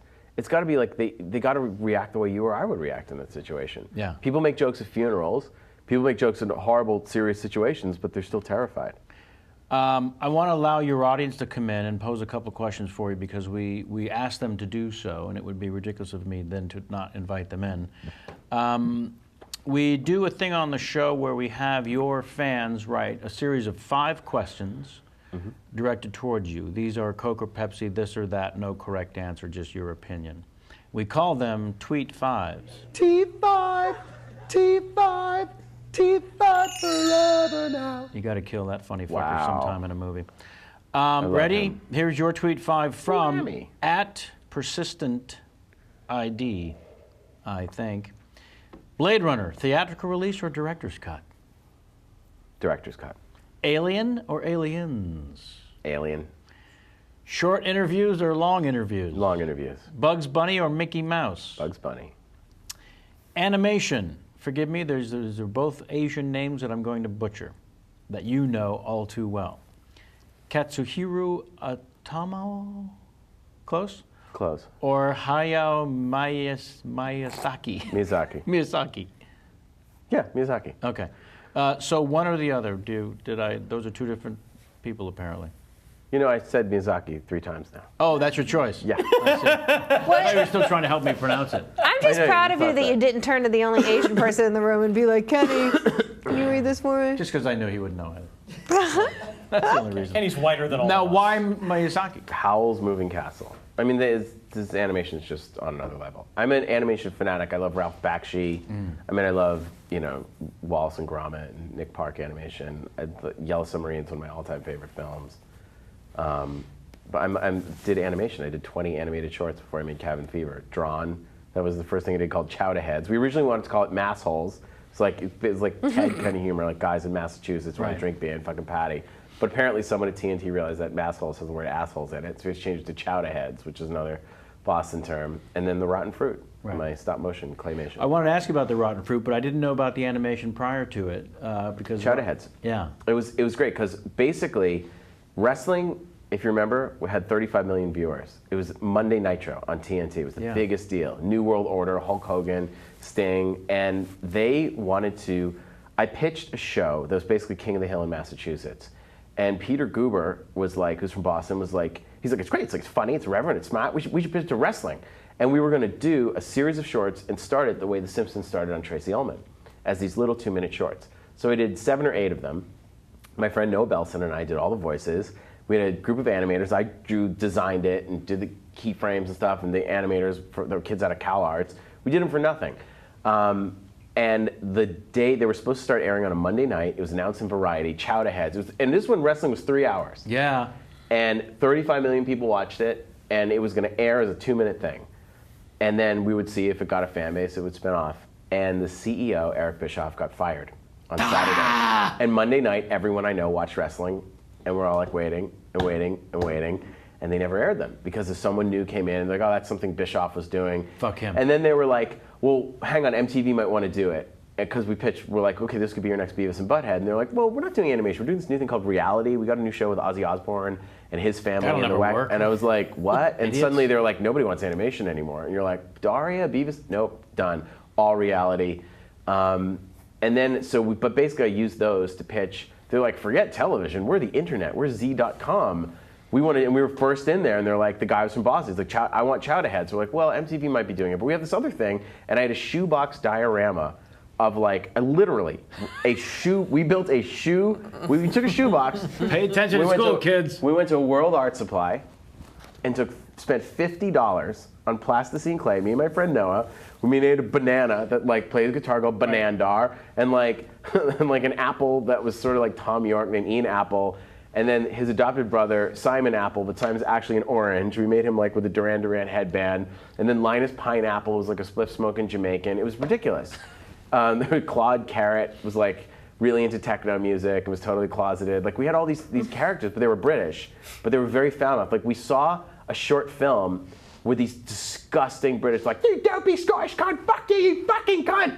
And we're like, what if he was an apple? And like, we just couldn't stop picturing every character. Oh no, I've seen some. We would I've seen play the the audio of this short film that we saw called Love Story of this guy, like people squatting in a toilet, having babies, shooting up heroin, screaming at each other. And we still quote it all the time. We're like this one guy who's like in a lot of Guy Ritchie movies. Like we would listen to him and then be like, you fucking cunt. But it was like Davy and Goliath. It was like a children's. And they were like, this is so crazy. We kind of want Chowder Heads, but we'll give you money for this. Right. And this was in May. And we did a bunch of episodes. They were like 3 minutes, and it was like you'd watch it on a little screen, and it would stop every 2 seconds because it was dial-up. And then they were like, it was like the Simpsons episode where they're like, we need the computers back, we need the wire, we need your furniture, we're going bankrupt. And they were like, we're going to be the HBO of the internet. And I'm like, how do you guys make money? They're like, crack marketing. We give it away for free, then people will pay for it. I was like, who's going to pay for this? Like, this is funny, but like people, like they didn't get YouTube. It was like, they were certain they were going to be billionaires. They're like, we'll pay you in stock. I was like, cash is fine. And then literally they were like by October they were like, I'd go over there we went over for a meeting and everyone had Mexican hats and they were like, it's Cinco de Mayo, and they were dogs everywhere. And they're like, we're the internet. We don't need offices. It was like open rooms with everyone on like, we have our laptops and our G4 cubes, and you can bring your dog here. You could wear jeans and a t-shirt here. We wouldn't care because we're a website. I was like, wow, you guys are cool. I could skateboard to work. Wow. Like, it was ridiculous. And 2 months later, they're like, do you have the copper wire? Like, wear your glasses. Like, we need your rugs. We need your desks. We need your furniture. We're going bankrupt. We're going bankrupt. We left 6-figure jobs at Disney for this. And they went totally bankrupt, so we got it back. And there are a couple episodes on YouTube now. Yeah.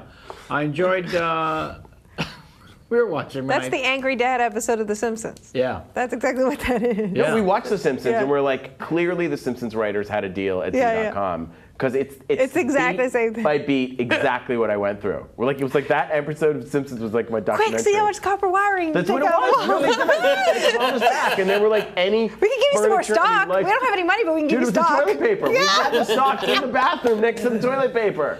We did. We had it next to the toilet paper, like extra toilet paper. Z.com I love stock. it. It was great. Yeah.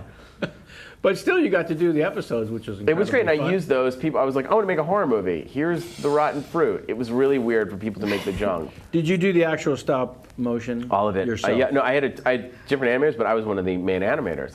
I love stop motion. I mean, I could sit here and like click and move it. I would spend 15 hours on one shot. Yeah. I would get there at like 10 in the morning at a studio in Burbank. I would just zone out, turn on the music, and we would just like, I got so into it. And then we got faster and faster to the point where I could do an entire episode in 9 days and do all the voices and everything.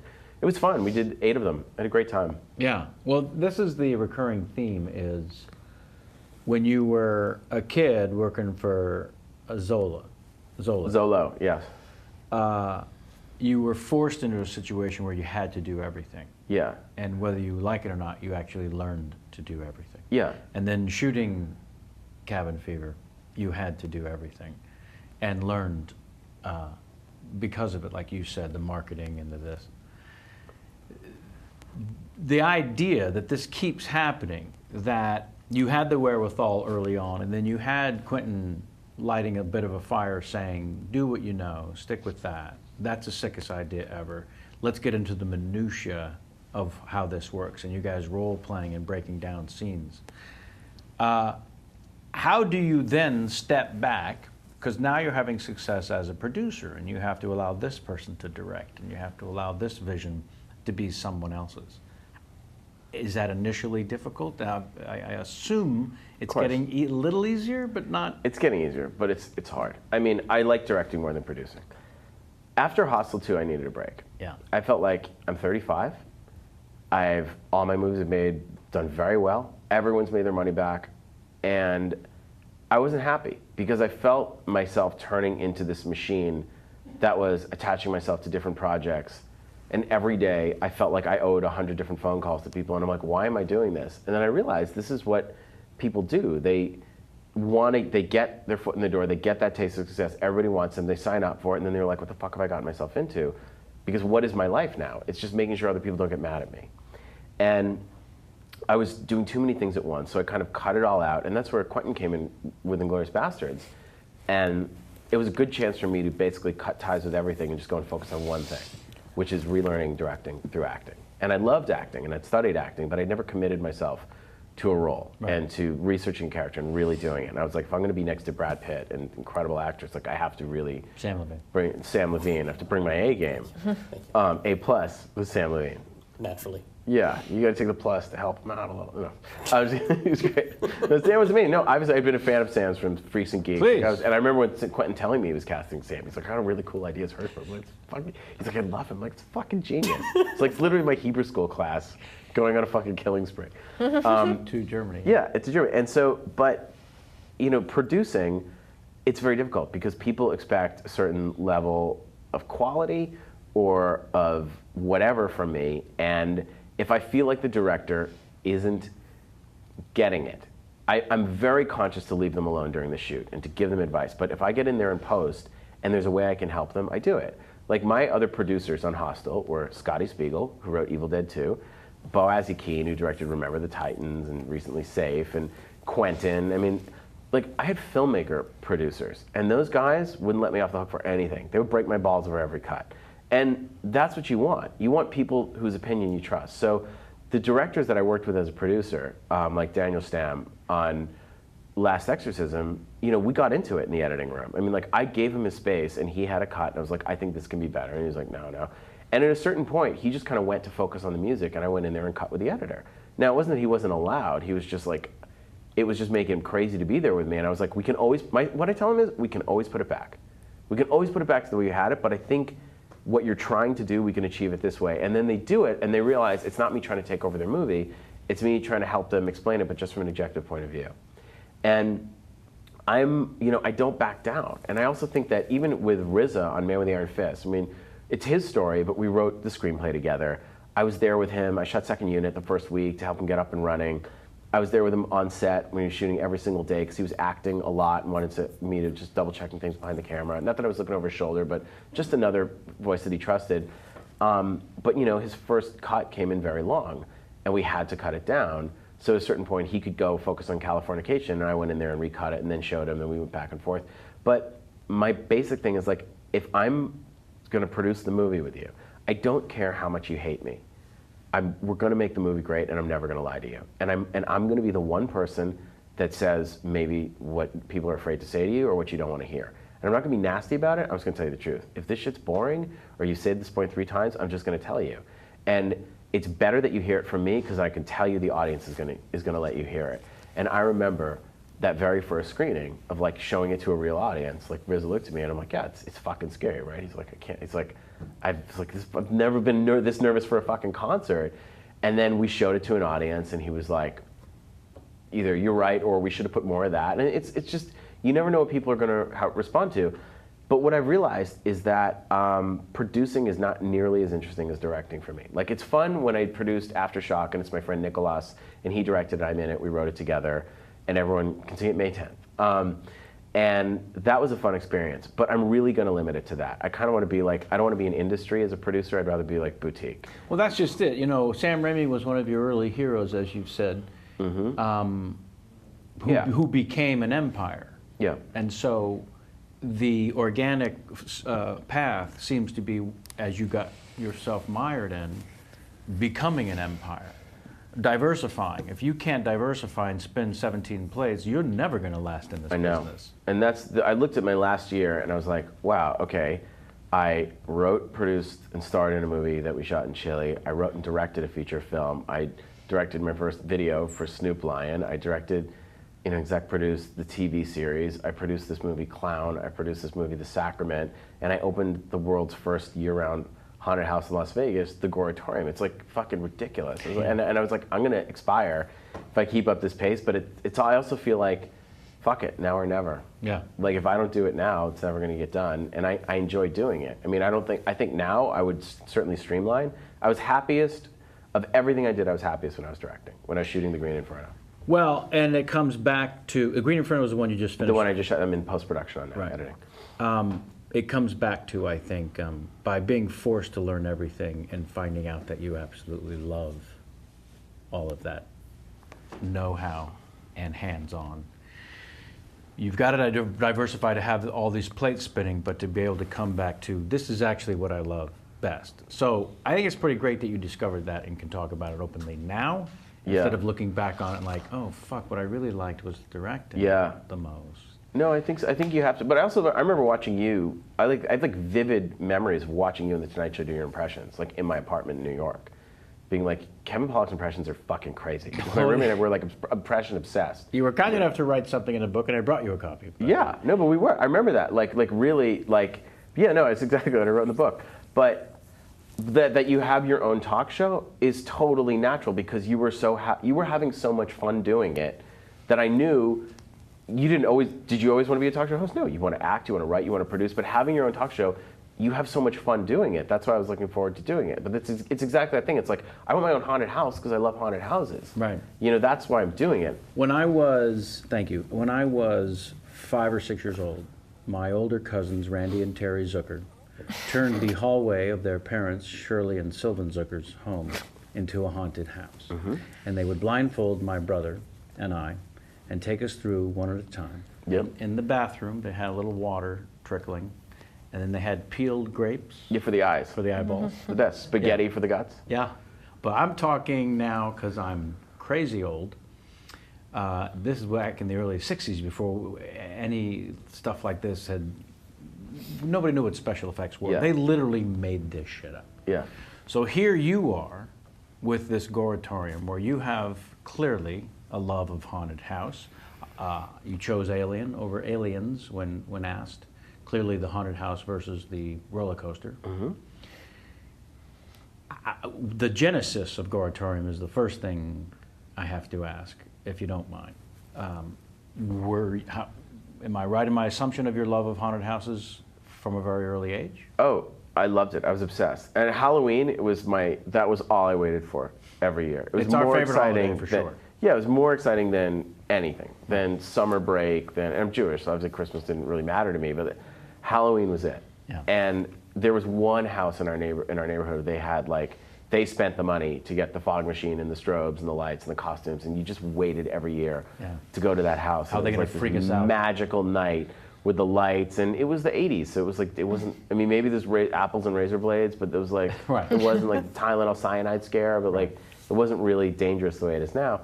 And it was so exciting. I mean, then of course we got into egg throwing and all that other stuff, but I think we're the generation that grew up with Halloween and never gave it up. And it turned into Horrorween, where everyone started looking like as slutty as possible and just crazy. And you realize that it's almost like in Venice with Carnival, people have a need to become another person for a night. There's something very human about that, about wanting to escape into another personality. And I think that you can see, I think the popularity of The Walking Dead is very, and these horror shows, very tied into the fun of special effects makeup. And every Halloween, people now getting, like, you see what like Heidi Klum does with her makeup, and everyone wanting to get that, wanting to walk in and win the costume party with the goriest, craziest. People are so into it now, and so are everyone, in a way that they never were before. Kids would just throw on a mask before. Absolutely. So well, Nathan Fillion sat here and talked about, was it a robot costume that he made? He made like a out of costume that cardboard like lit boxes up. and tinfoil. Yeah. He Yeah. made like something that like lit up. Like he'd do, and he's like, and then I could change it. It could be like a stick figure, or it could be like a skeleton. Yeah, and that was only 3 years ago. That was Yeah. for Comic-Con. Yeah. But I went to Halloween Horror Nights probably 12, 13 years ago, and I went through the House of Thousand Corpses. Angie does the makeup. Angie, the girl out there, our makeup girl out there, she works on this. The Horror She Nights does the that. best thing at Universal Studios. And I walked through a maze, and it was the first time I'd been truly terrified as an adult. And the monsters don't touch you. I was like, but I got so sad at the end of it, I didn't want it to end. Right. And every year I started going to Horror Nights, not Scary Farm, and realized there were these pop-up haunts that were happening, which sort of was started by this guy, Bob Burns, who's kind of a legend. He was on this TV show, The Ghostbusters, in the 60s, and he actually saved a lot of the, like Fox was throwing out the set from Alien, like the Nostromo ship. He took all the stuff out of the garbage. Rick Baker used to hang out at his house and like do monster make. He literally is everything. He has the baby from Dead Alive. He has the Queen Mother Alien. His house, he has a book called It Came From Bob's Basement. But Bob and his wife used to put on these Halloween shows at their house with people going through, and then they filmed it one year and showed it to Universal, where his wife worked, and the next day they started doing horror. Bob kind of started this. And I went through and I was like, I want this every day of the year. I was like, and I also started realizing that a lot of people don't have Halloween, or the night of Halloween they have kids, they don't get to celebrate it the way they want to. A lot of people in England were like, we wish we had this over here, it's not the same. And I thought, what if there's, where else, let's do this in Vegas. Like Tourist Central. Yeah, like I'm not like a guy that goes to Vegas. I don't gamble. There's nothing for me in Vegas. Like, what do? I was like, I want a Goretorium. I was like, why don't we build a place that can be ground zero for horror fans? And it was so cool to see people from France and Germany and England all there just geeking out about horror movies. No language barrier. We have a bar, there's Bloody Marys where she's in half and you get served her blood. And then, there's hot zombie chicks that go around on leashes and zombies in cages that you can feed. And you walk through and you get terrified and you hang out at the bar after and, get drunk with horror fans. It was just like a nerd paradise. I was reading one story that a guy did on Goretorium, where he and his wife, I think he was British, he and his wife, who he had to convince to go on this so that he could write the article, but he wanted her to go with him. And they got into the elevator, and the moment the elevator opened up after, I don't want to spoiler alert, but it had only gone that far. And when they opened the door to the elevator, the wife said, I just broke down, absolutely broke down, said, I've got to get out of here. I've got to get out of here. It's the greatest compliment ever. Exactly. So he said to the guy, the actor, my wife, I got to get her out of here. I'm going to continue on. I can't wait to see the rest of it, but I got to get my wife out. And the guy just stood there, as was his job, and did not respond. And he said, no, seriously. I'm not fucking around with you. I really got to get her out of here. And the guy just stood there and did not respond. And that went back and forth for about 6 or 7 more times until finally the guy said, all right. And he showed her out the exit. Guy took her out, came right back, and continued on and gives kind of a breakdown of every room. And it was just utterly fascinating. It was so fun to come up with that stuff. I was like, I want a human meat grinder where you walk in and it's like bodies. The meat tunnel, it's dizzying and disorienting. It's hard to get through. Well, it should be with that name. But it was so fun to come up with these like sick things. Now we're talking about doing them in Japan and other places.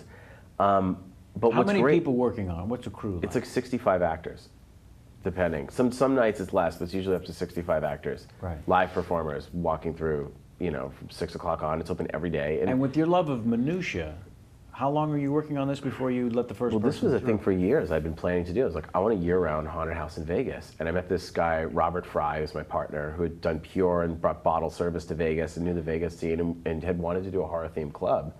And we talked about it, and we came up with the Goretorium and got these investors, and it's pretty incredible. I mean, it's really like people, it's still going strong. We feel like if we can do the first year, then it can become an institution. It's doing well. But it's a lot. I know it's like, now I know why these things aren't open all year. Like, it's a lot to run a full-time haunted house with all the monsters and all the makeup and the screaming and keeping the energy up and keeping it fresh. But some people go, oh, it's too dark. And then other people go, no, I want it more bright to see the details. Like, or, oh, it's too bright. Like, it's all these weird, look, we've learned a lot. But the best thing is that people that are like geeks for it, like Dave Navarro, Marilyn Manson, people are like, this is it. This is hands down the best one. Like, you did it. Like, you spent the most money, you got the detail. It's terrifying, it's disturbing. It has fake outs. It's fun. We took Justin Bieber and Selena Gomez came through, and they had like their Mossad security agent. They were like, Moshe, you go first. I was like, you can't send your Mossad, because the first person's gonna see the. I was like, you can't send your Mossad agent through first. They were flipping out. Like, Selena's the best. She's a horror fan. She was like, I never want to leave this place. I was like, I know. I want to be here all the time. I'm so happy. I remember when I worked with David Lynch, he was shooting stuff for his website, and we shot this thing, Rabbits. And he was painting, I was helping painting tar on this set, this really dark set with the sound of rain, and it was like Naomi Watts was like in a rabbit suit, and like he had these weird like 1950s rabbits. It's like really dark and dank, and he just goes, this room's so fucking beautiful, I just want to live in it. I was like, exactly, like you build something that's in your head, no matter how weird it is, it's like, it's the most primally satisfying feeling. Right. Like, I go in the Goretorium, at the end there's a wedding where you're like, literally the bride is being eaten out. Like, the bride is there like, ah! And her guts are there, and there's like zombies like eating her pussy. And it's fucking, and tourists are just like, people are like, you're not supposed to, it's so awful and inappropriate. But being in a room this size with 20 people screaming at you, zombies, it's fucking scary. And people are like, have a hard time getting through that room. They're running through it, but I'm there with like all the zombies, and there's like victims, and they're eating, they're like, rah! And they're just going like full blast. It's like, to me, it's like I'm at the symphony. Like, I just want to sit there. It's the most relaxing, soothing. I was like, even if it's just for this moment in time, the fact that this room exists, my life is complete. Yeah. The living theater aspect of it also brought to a new level of thrills and spills is pretty fucking spectacular. Yeah, people get punched. That's the other thing. You get drunk people coming through, and when they get scared, they just do that. Right. It's like, it can be dangerous working with. Imagine the first time a drunk frat guy said to the zombie, "Hey, fucker." That happened opening night. And we had security cameras. We gotta like toss them out, but like we're very, don't touch the performers. They won't touch you, but like. Right. But it's like, you ever see that video of like the kids in the high school where the guy's like doing like, hey, can I ask you a question? Does an interview, and someone pops up out of a trash can, and they interview the black kid, and he just goes boom and just knocks the guy out. Right. Like, he doesn't even think about it. It's like, it's the best video. It's my favorite YouTube video, and people react that way. Like, someone scares you, some people are gonna freak out, and other people, like, that's their reaction. That's my reaction actually when I get scared, is to get angry. To just punch things. That's my. Not me. I just get happy. It's. It's like, oh, I get warm and fuzzy. Yeah. You mentioned the David Lynch thing, and finding your happy place. Your father's a Harvard psychiatrist, so it begs the question. Forgive me. Was there ever a discussion where he said, "We got to talk"? It's time. No, my parents are very funny, and my mom's an artist, and my dad had gone to high school performing arts in New York City, and was going to be an actor until he went into psychiatry. Really? Yeah, he was like cast in a national tour. Like, he came from a very, very broken home in a very poor area, and it was almost too unstable, so he went into psychiatry. So he was always very supportive of me going, pursuing a career in the arts. And the one who encouraged me to go to New York City and to write and to go to California. I mean, my parents have been incredibly supportive, to the point of taking his own retirement money when we got shut down by the union. But I always asked him, is this healthy? Why do I think of this stuff? And he talked about how, there are other quotes of the good dream. I think Plato said, or Socrates said, the good dream of what the bad do. And that when you're a good person, it's natural to think of what what you could lose, what horrible things could happen to you in your life. I think I did it to a certain crazy neurotic extent. I think it was a combination of living in Boston, where you feel like you're gonna get the shit kicked out of you every 5 minutes. This whole thing of like, if you were born in Germany, you'd be in an oven right now, like nonstop Holocaust education all the time. And also living in the safest city in America, in Newton, Massachusetts, with a very happy family and childhood across the street from the park, where you could leave your bikes and nothing gets stolen, and 2 dogs in the house. It was really like a perfect childhood. Thinking, what if someone came in and just shot everybody, or chopped their heads off, or sliced their throats? And that's what life is, unfortunately. You know, life is like, you know, this series of random horrible events you hope never happen to you. Or it could be this wonderful, beautiful thing until something just happens for no explanation. And that always terrified me.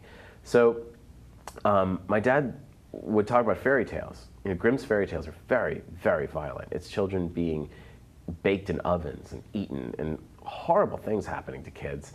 And there's a reason they've lasted for hundreds of years, and kids love them. It's because they're thinking about that stuff. And hearing someone else tell a story about it doesn't make them feel like they're so alone or crazy for thinking about it. You know, just because you have violent thoughts doesn't mean you're a violent person. Everybody has them. It's human nature. And I think under the right circumstances, anybody is capable of violence.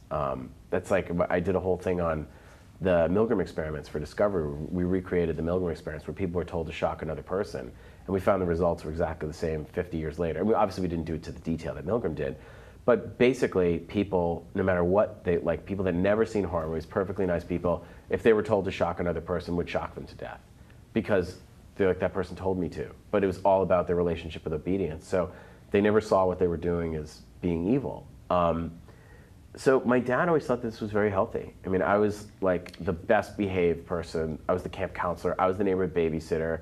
Like if a teacher left the room, I'd be like, Eli, just make sure nothing happens. Like I was that kid that made sure nothing went wrong, that was always responsible. And my dad thought that the horror movies were always a very healthy way of misbehaving, because I was so well behaved in life. Well, you got a chance to kill frat boys, which is clearly something that was... You know, it's weird how I went to art school and people project all these different things onto your movies about you. Like people will watch Cabin Fever and they'll be like, Eli's just a frat guy. Yeah, or you have what I'm the like, fuck? And I always found that frat guys make the best victims because they're going to dare each other, they're going to do stupid shit. And I saw them do stupid stuff. Yeah, and it's fun to watch them get it. And people are like, oh, that's Eli. They don't think you're the girl, or they don't think you're the shy guy. They pick like one person in the movie, and you're like, yeah, you were in a frat. I was like, I went to one frat party. I was like, what the fuck is this? Now, I'm not knocking fraternities. It just wasn't for me, and I just was the people at that party that I went to at NYU in the D-Phi house that tried to roofie my girlfriend that night. And 5 guys tried to distract me, and they tried to take her upstairs, and I got the fuck out of there. And I was like, that's my experience with fraternity. So I know that's not all fraternities, but that's what happened. It happened. So, you know, I just saw a lot of that behavior, but... Also the sense of exclusion. Yeah, I mean, and also like, there's a certain way that people behave that people just automatically assume someone was in a fraternity. Yeah. So I think that there's like types of behavior. I never identify the guys in the movies as guys in fraternities. They're friends from high school. Right. Or friends from college, but I never say they were in this fraternity together. No, you don't have to. People just automatically assume that, okay, that's the type of guy that would have been in a fraternity. And obviously Eli likes writing about that because he was one. He's just a frat boy. And I just find that hilarious. Yeah.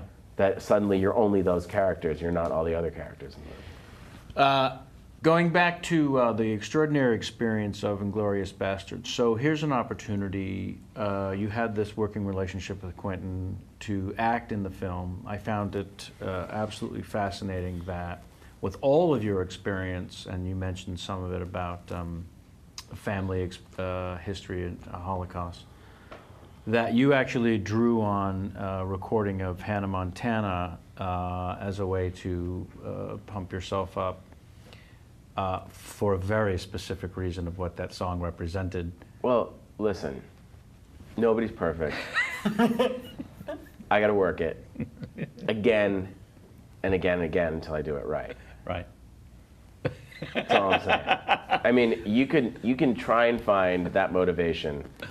That where I was back in that cave listening to Iron Maiden, AC/DC, all the stuff you think Misfits, anything is going to pump you up. And then my girlfriend at the time put that song on my mix as a joke and it hit shuffle. And I started thinking about her and thought like, what if she died? And I never saw her again. And I started like, going crazy, and that was it. And You're stuck there for 5 months. Miley Cyrus became my trigger song.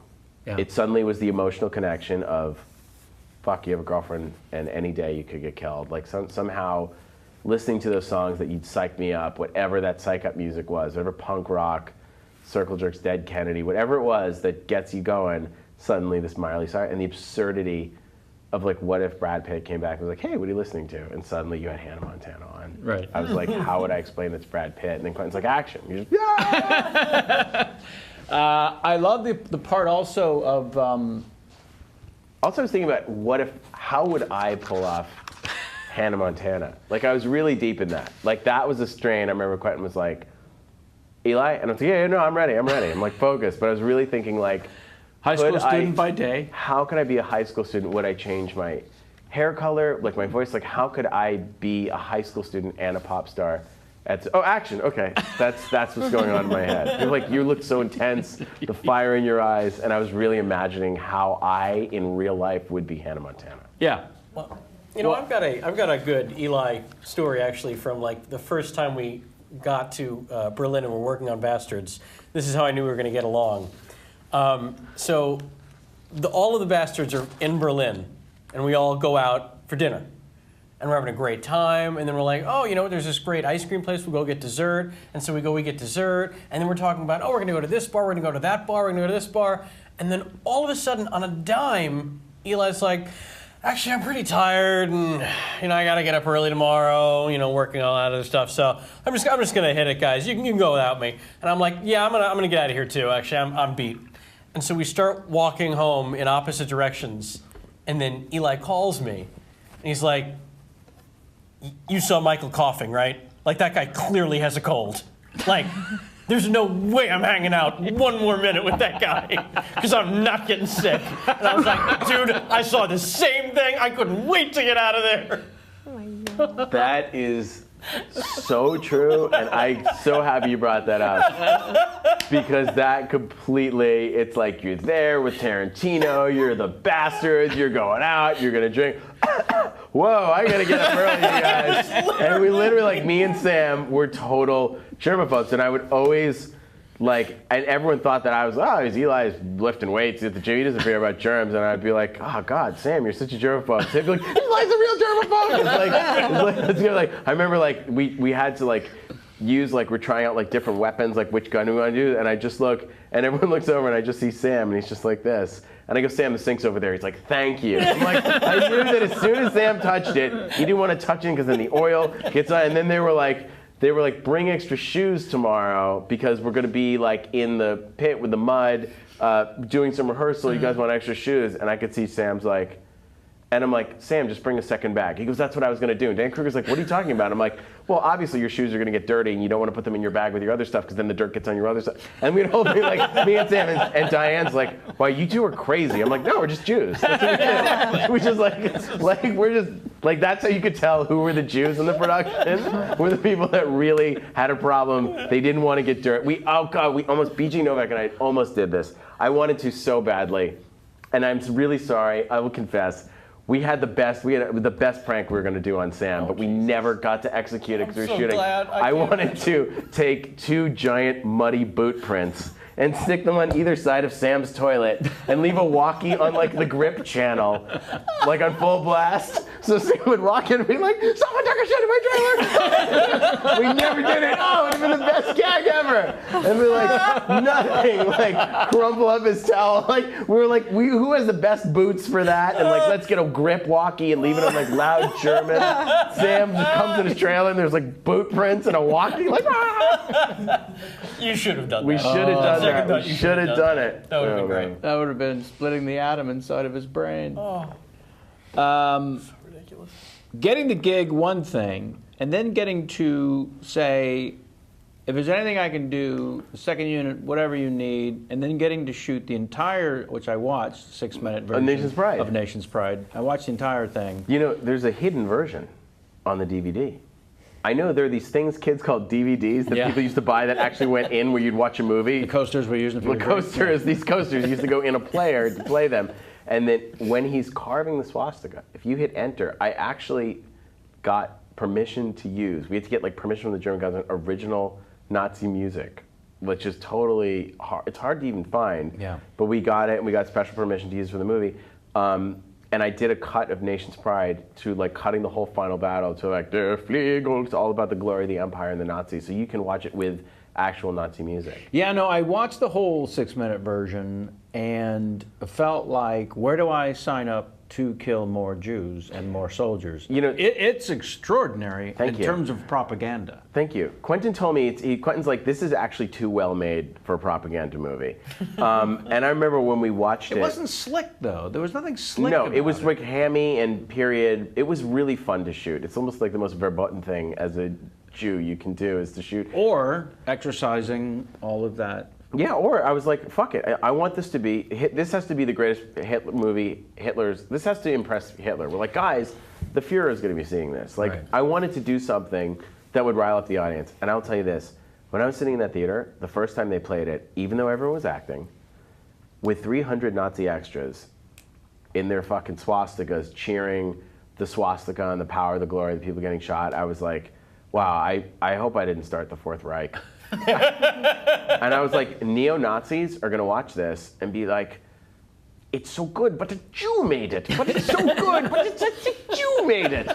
It's really going to confound them. But no, we wanted to make it authentic, but really stick it to him. And the actors loved it. Everyone's like, anytime. I remember when Sylvester, who played Goebbels, he's like, I can't believe we get to kill these motherfuckers today. Like, it was so satisfying. As satisfying as it was for us to symbolically kill them was as satisfying as it was for them to symbolically be killed. Well, I like that, according to the dossier, Quentin was thinking 8-10 shots. You gave him 140 camera 200 setups in 2 days. Yeah, in It 2 ended days. up being 200. 200. You gave me a third day. I was like, you know, basically that was my thank you to Quentin, you know, for giving me the opportunity to be in the movie.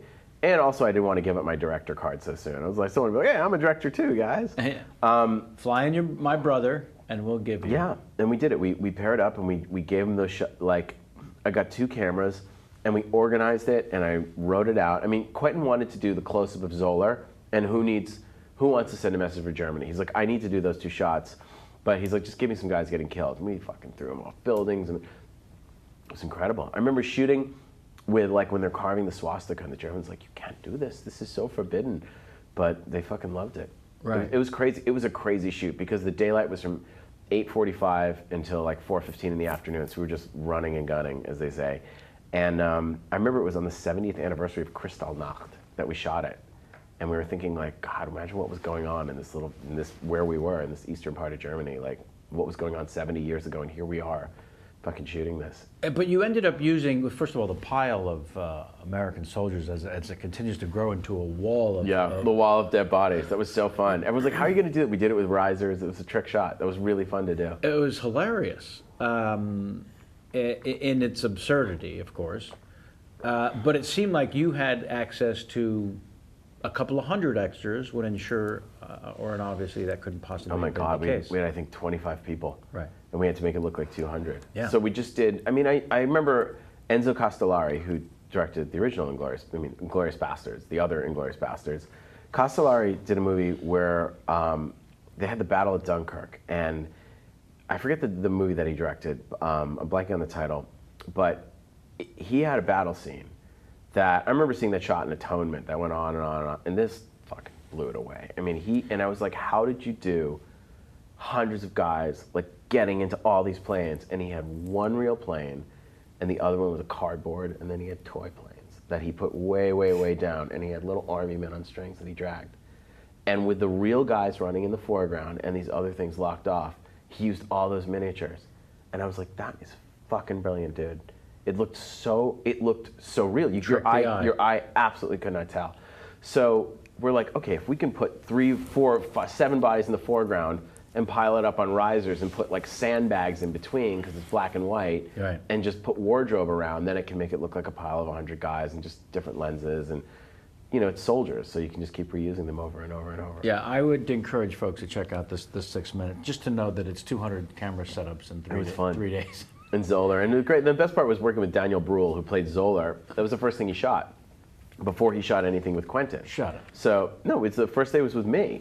So he's like Zoller, and he's used the rifle, and he's practiced, and we had a great time shooting. Right. And he was so funny, and then the whole shoot, he'd be like, yeah, but when Eli directs, he gave Quentin shit. I was like, do it again. He's like, it's funny, Eli and I got that in one take, but if you want another one, sure. He's like, all right, I want to hear about fucking Eli. Enough. One director.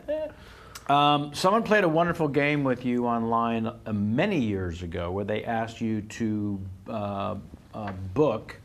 list a 24-hour movie marathon. Yes. I thought the list was exceptional, but also because it allowed you to go off on sort of tangents as to what these films meant to you, and this endless wealth of awareness and knowledge of filmmakers from Spain and Italy in the horror genre. So are there years of your life from 13 to 20 or something? When do you become aware of the international scene to make this list? VHS. VHS. VHS is when it starts, because up until VHS, first it starts with cable in 1981 when cable came, and suddenly I'm like, whoa, because you used to have to wait for horror movies. They would come around once a year on television. There's no way to record it. You'd look at the TV guide for the week. First thing you do is check, are there any horror movies? And there never were. It was only stuff that could be shown. Maybe The Exorcist. Maybe that was the only one, but Night of the Living Dead, it was rare to see them. So if a movie left the theaters, like Dawn of the Dead or Texas Chainsaw Massacre, you just looked in books.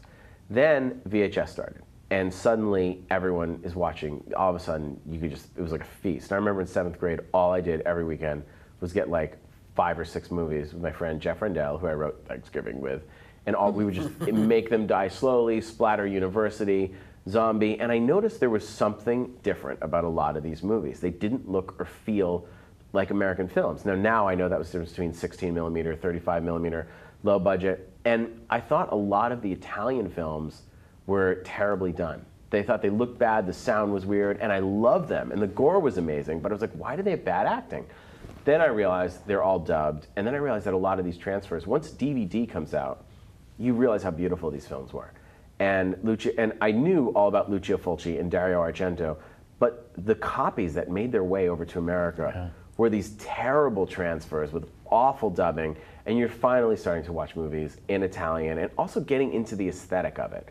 Realizing that Cinecittà, learning the history of Cinecittà, that it was built, Mussolini takes the film industry in Italy and makes it illegal to have synchronized sound, so that you have to dub everything because there has to be someone from the government there watching and listening to make sure you're not saying anything offensive. So someone's in a room dubbing. So after World War II, the Italians just get used to it that way. The theaters, the studios are not soundproofed because it didn't matter because you're going to be redubbing all the voices anyways. So I don't think Cinecittà was soundproofed until the 90s. Maybe Gangs of New York was when they soundproofed it.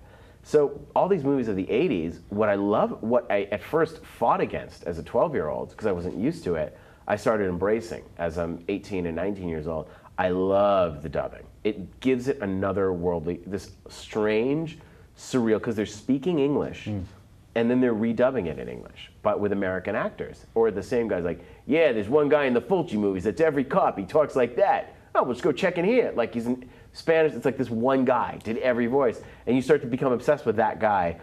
And the music, Claudio Simonetti and the Goblin music, it's got its own weird, strange, otherworldly, other planetary feel. And then you realize that the Italians are making opera, like Dario Argento, Mario Bava, Lucio Fulci. They're not making reality-based horror films. I started to see that the slasher movies of the 80s all came from the giallo movies of the 70s, which all came out of spaghetti westerns. And you realize the very close relationship between Italian cinema and American cinema. The Italians will try and imitate a genre of Americans, like the Americans did, like the westerns, but they didn't have the same rules on violence. So suddenly Sergio Corbucci is showing on-screen bloodshots, which you couldn't do in America. Suddenly Peckinpah starts doing it because Corbucci and Leone are doing it. And then the Italians take their pulp crime novels, these that had yellow books, which giallo is Italian for yellow, and that starts a whole subgenre. And then the Americans start taking the giallo violence and turn it into the slasher movie. Like the Americans take the Italians, take the Americans, and then the gore that George Romero starts screaming, Dawn of the Dead, well, Lucio Fulci just takes it up another notch with Zombie, and more people then it's interesting how Fulci's Zombie, with that one scene of the zombie falling off the boat and walking on the water, was the first sort of linear thought process of the zombie. Everyone thought, okay, the zombie bites you, you turn into a zombie, that's what the story is. Are you not going to get bit? And Fulci's like, well, what if you're a zombie and you're on a boat and you're just walking around underwater? But you wouldn't have to breathe, so you could just walk around. And that's the scene where the shark bites the zombie, and then the zombie bites the shark. And it's because it's Italian and low budget, he's really fighting a fucking shark. It was like a really drugged up shark. And I'm friends with Fulci's daughter now, and she told me, it's like, yeah, this crazy shark trainer like went in the tank with a shark, dressed up as a zombie, held his breath, and filmed this a very complex scene with a naked girl, a zombie, a shark. It's like, it's the most incredible sequence. Look up zombie versus shark. But these movies, I started becoming aware of their relationship in kind of after college, and DVDs started coming out, Laserdisc, DVDs, all these movies start getting reissued, they get a new life, and now you can watch beautiful high-def transfers of these films, and you realize just how beautifully they were made, and the fact that there was no digital color timing, that you had to get there was no CG, you had to get the effects right, and a lot of the shit they did is it's just unbelievable. Yeah. It just feels much more real and visceral. It's like, and that's now what's referred to as the golden age of horror. And then as I was traveling on the film festival circuit, I started seeing, the films of Takashi Miike and Chan-wook Park. I remember I was at Sitges in 2002, I saw Sympathy for Mr. Vengeance, and that's what made me want to make Hostel. I was like, this is where American horror needs to be. This is the best filmmaking in the world. That was the aha moment. Yeah, I was like, this is it. I think the Toby Dammit might have been another aha moment for you. Terrence Stamp, Toby Dammit, as you suggested, the single greatest performance by an actor, and in your favorite short film. Yeah, Toby Dammit's incredible. And there's a great, great Blu-ray that has come out from Arrow Video called Spirits of the Dead is the movie, where Fellini, Roger Vadim, and Louis Malle each did a Poe adaptation. And Fellini took this Poe story, Never Bet the Devil Your Head, and just called it Toby Dammit. And it's like the craziest, most surreal, drug trippy, but you see like the little girl with the hair in her face, the score for Halloween, very similar. It's like, it's crazy how much this Fellini short, that's very underseen, especially even with Fellini fans, influenced horror. It was released on its own as a 40-minute film, and it's incredible. The new transfers that have come out that Arrow did, this UK company, is spectacular. Oh, that's pretty great.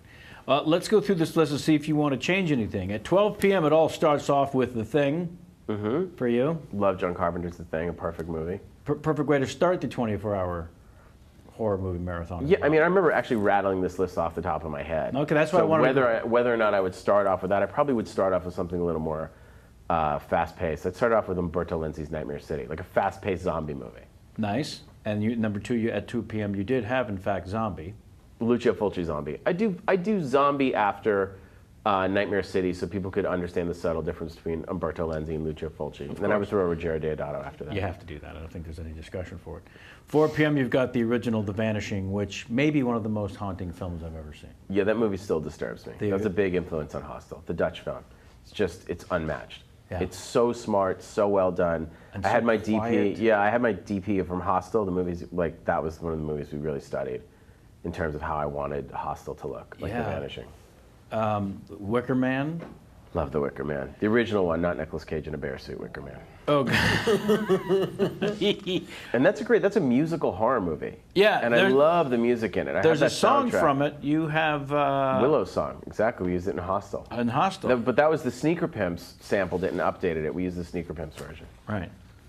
Then you have Who Can Kill a Child, and you give a very haunting reason why that was in there, because it was the crazy kids run amok and do the killing, and then ultimately, how do you kill a child? It's an incredible film. Serrador is like the Spanish Mexican director.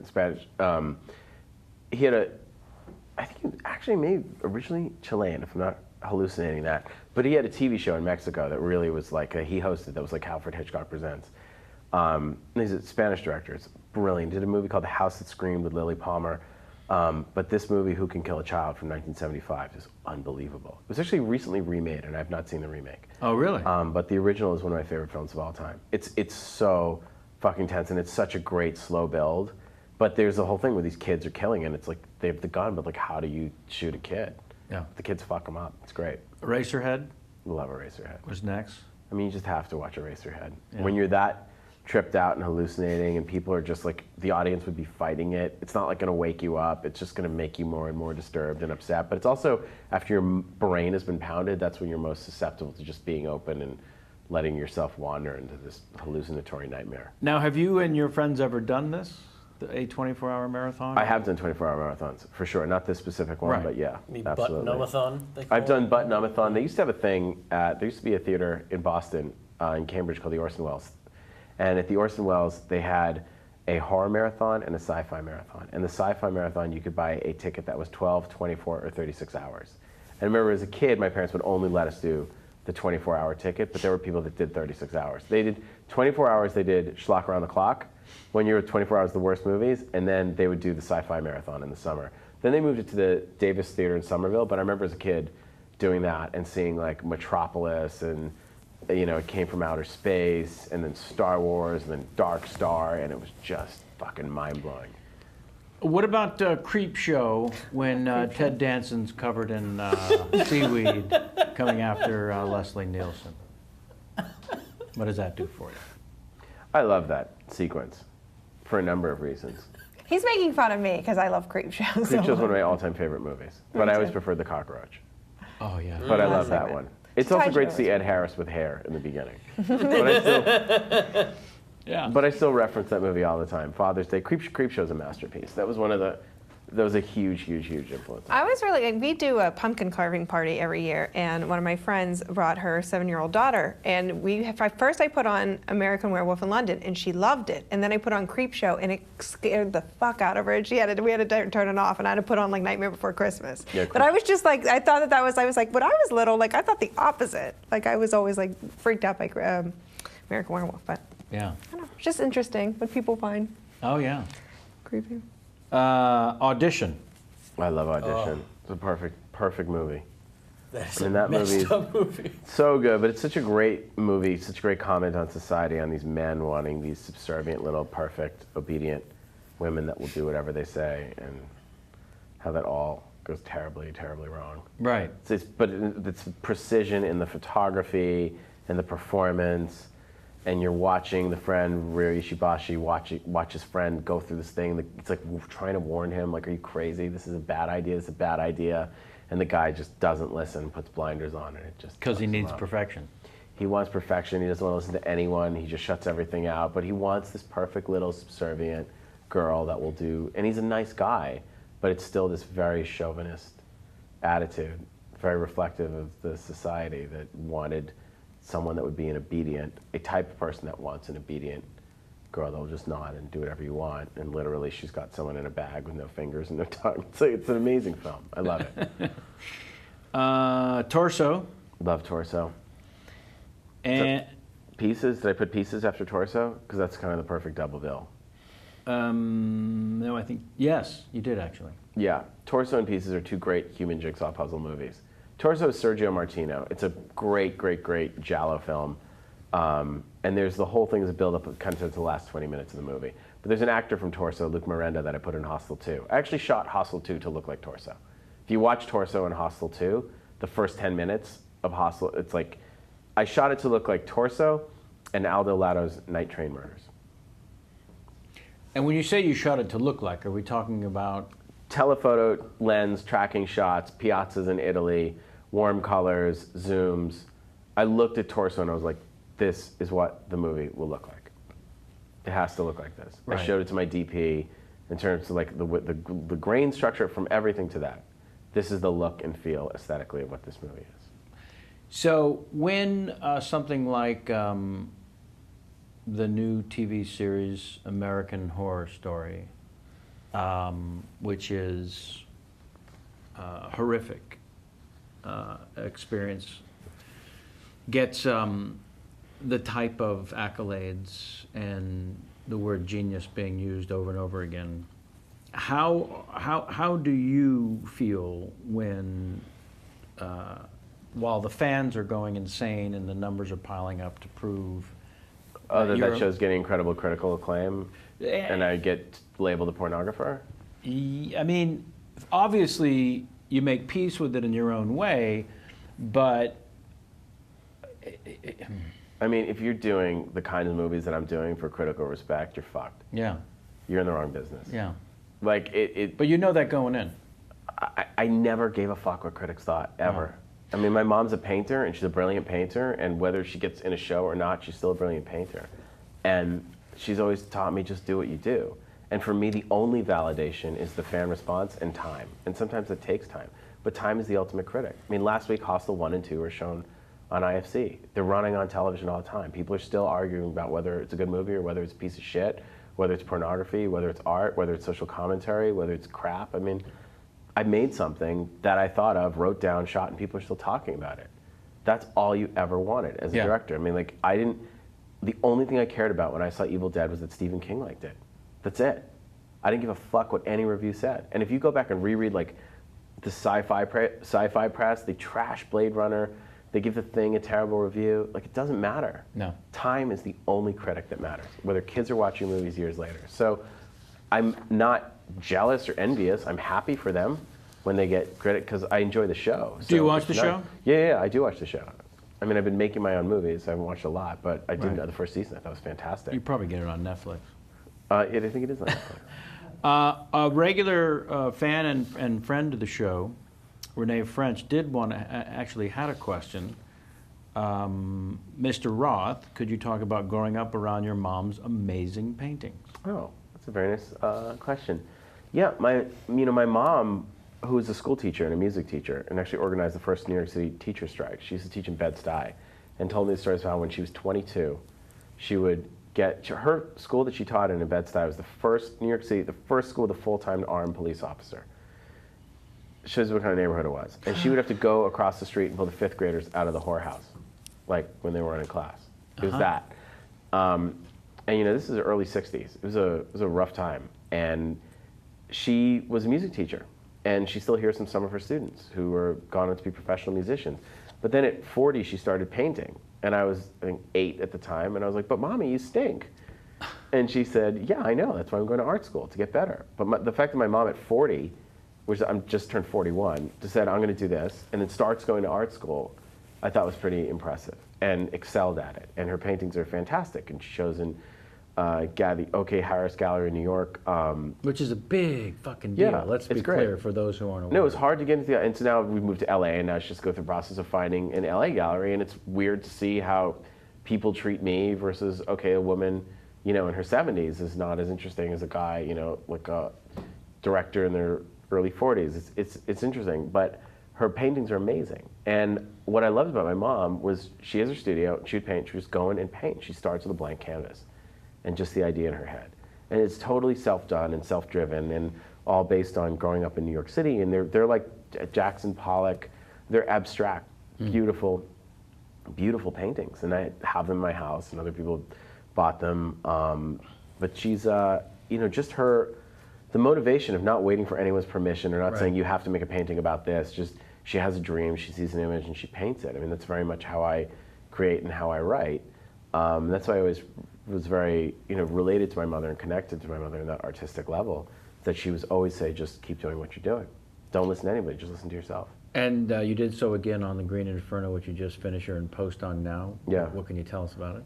It was an incredible experience. It was great. I wanted my return to directing to be something special.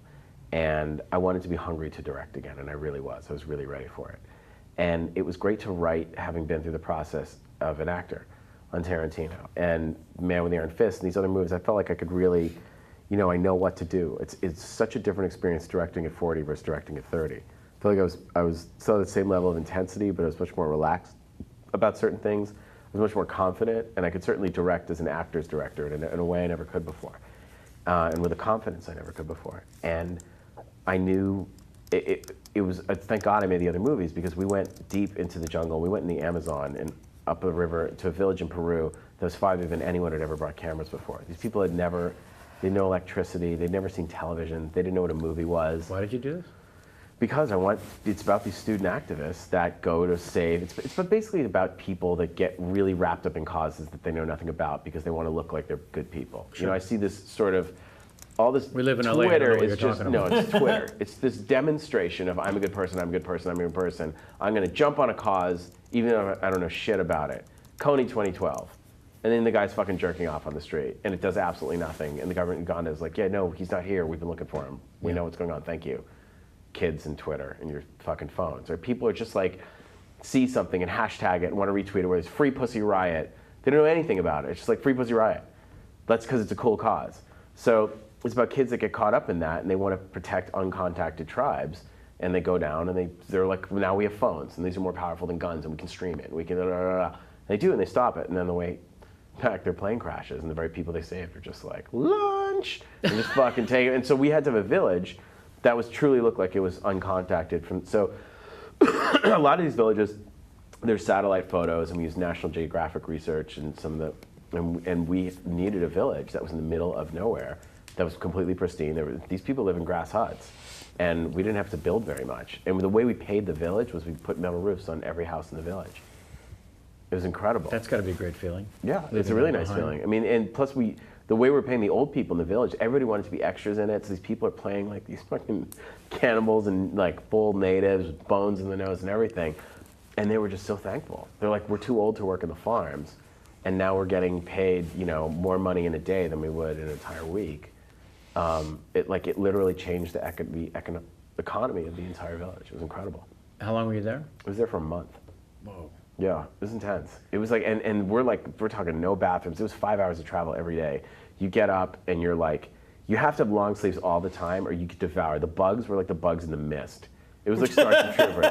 It was like fucking huge. Like you get demolished by bugs. Yeah, for a germaphobe going that far into the... I had to do it. I was like, this is the only way to overcome it. I was like, is literally like... Are you dressed like a beekeeper every day to get there? Every day. And the natives are used to it, but the gringos, actors were getting bit on their faces. It was really bad. We all had to get deparasited. Sam would have lasted about 10 minutes in there. Yeah, we got deparasited after. We had to get shots before we went in to make sure we didn't get yellow fever. There were other areas that had dengue fever we couldn't shoot in, but we went so far. We're in the jungle and there's surrounded by tarantulas and bugs and snakes. It was the real shit. And there was points where there was a flood in the Andes, so the river rose. So we were on these boats. We're in these ghetto motorboats going an hour and a half up to the village and loading our shit in and out of the boats every day. And the driver was drinking and and one time we were in the boats in the rapids and we couldn't get out of it. And I was with the entire cast and I'm like, this could all go terribly, terribly wrong at any minute. It was actually thank God no one got killed because it was very dangerous. But the footage looks so fucking good. Well, it's like a Werner Herzog movie. It looks like Fitzcarraldo, Geary the Wrath of God, but also Cannibal Holocaust at the same time. Yeah, I mean, you could the footage looks amazing. $1 million and build it in Santa Clarita, but not like this. You couldn't replicate. There's no jungle that looks like this. No one's been crazy enough to go to this. Right. We got new cameras from Canon that could survive 110-degree heat and the moisture and the intensity, and we just they were portable enough that we could just bring them every day. There's no way you could have done this even a couple of years ago. And the people in the village loved it. All the kids, by the end, these little girls, they're 8, they were playing with their iPads and iPhones. We fucked up the village really bad. They were we got them MP3 players and digital cameras. The kids were in heaven. It was so much fun. Yeah. And we all became friends. We all had this incredible connection with these people in this village. And everyone was crying when we left. We brought them ice. We brought our coolers. I mean, it really put shit in perspective. We get out of the boat to go and shoot. And there's a cooler, and they just start going ice, and the kids are grabbing the ice they've never seen it before. Right. They have no refrigeration, and you're holy shit.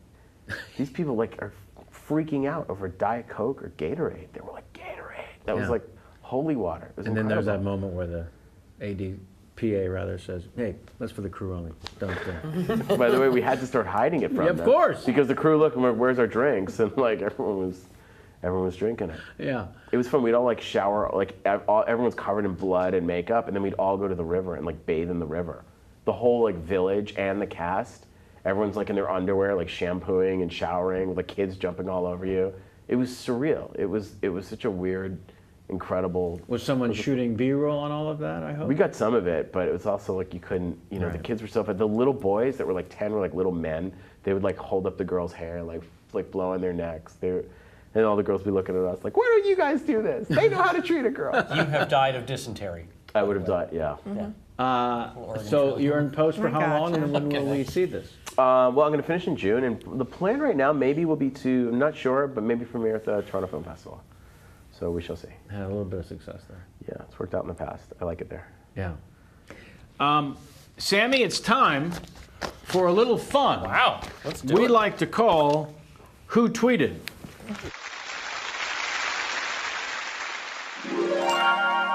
Celebrities have so much to say. Who tweeted? Is the game we're gonna play. Mexican version of me. It really is. I don't know.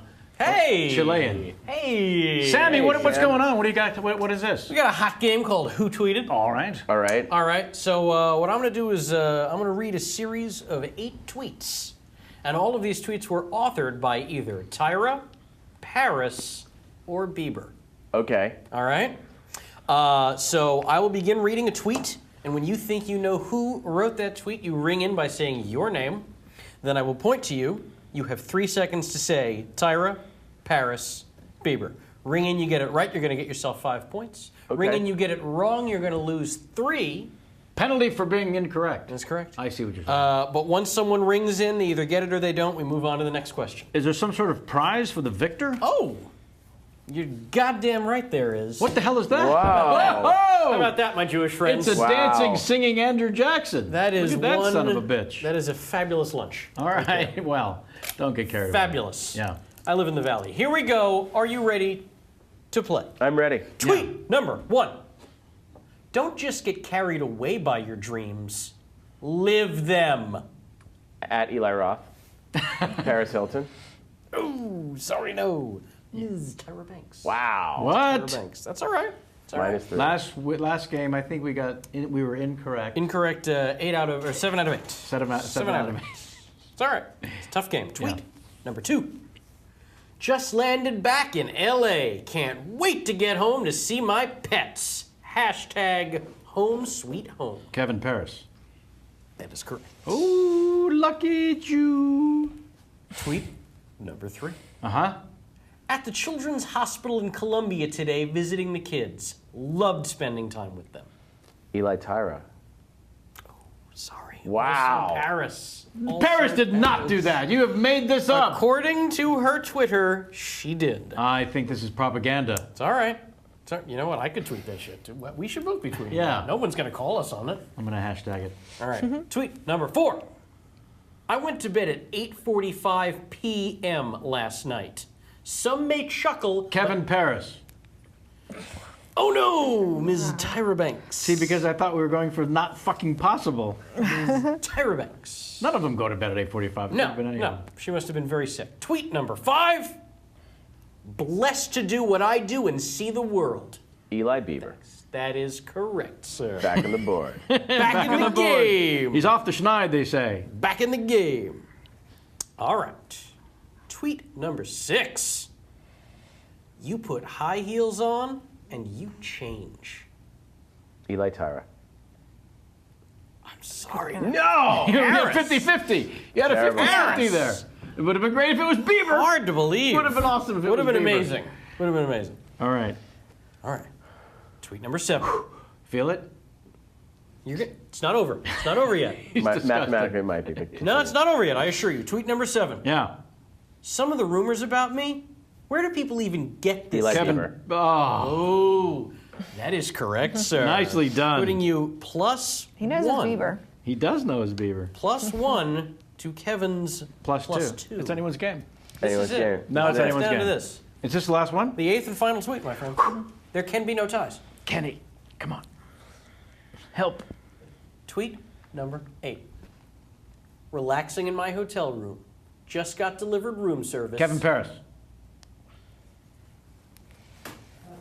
Unfortunately, that is correct. Unfortunately. Any one of them could be in a hotel room. I literally just threw it. Yeah, these are tough. I wouldn't have. We go back. We go back, man. All right, thanks, Pally. Well done. There it is. Who Well done, tweeted? sir. Nice Thank you, work. That's how you Sammy. play. Got a 20. That's how you play. Who tweeted? Yeah.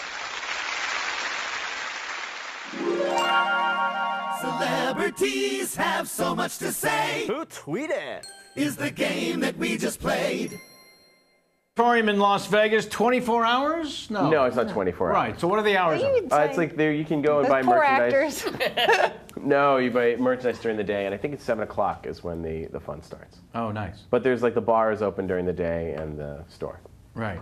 Yeah. And it goes till pretty late, though. Yeah, it goes till midnight during the week and 2 in the morning on weekends. Nice. Right at the corner of Harmon and Las Vegas Boulevard. Isn't it right out near Caesars? It's right by Planet Hollywood. Planet Hollywood. Yes. That's what it is.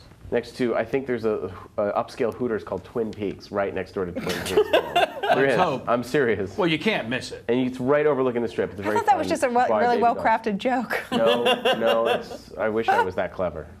Twin Peaks? Yeah. Yeah.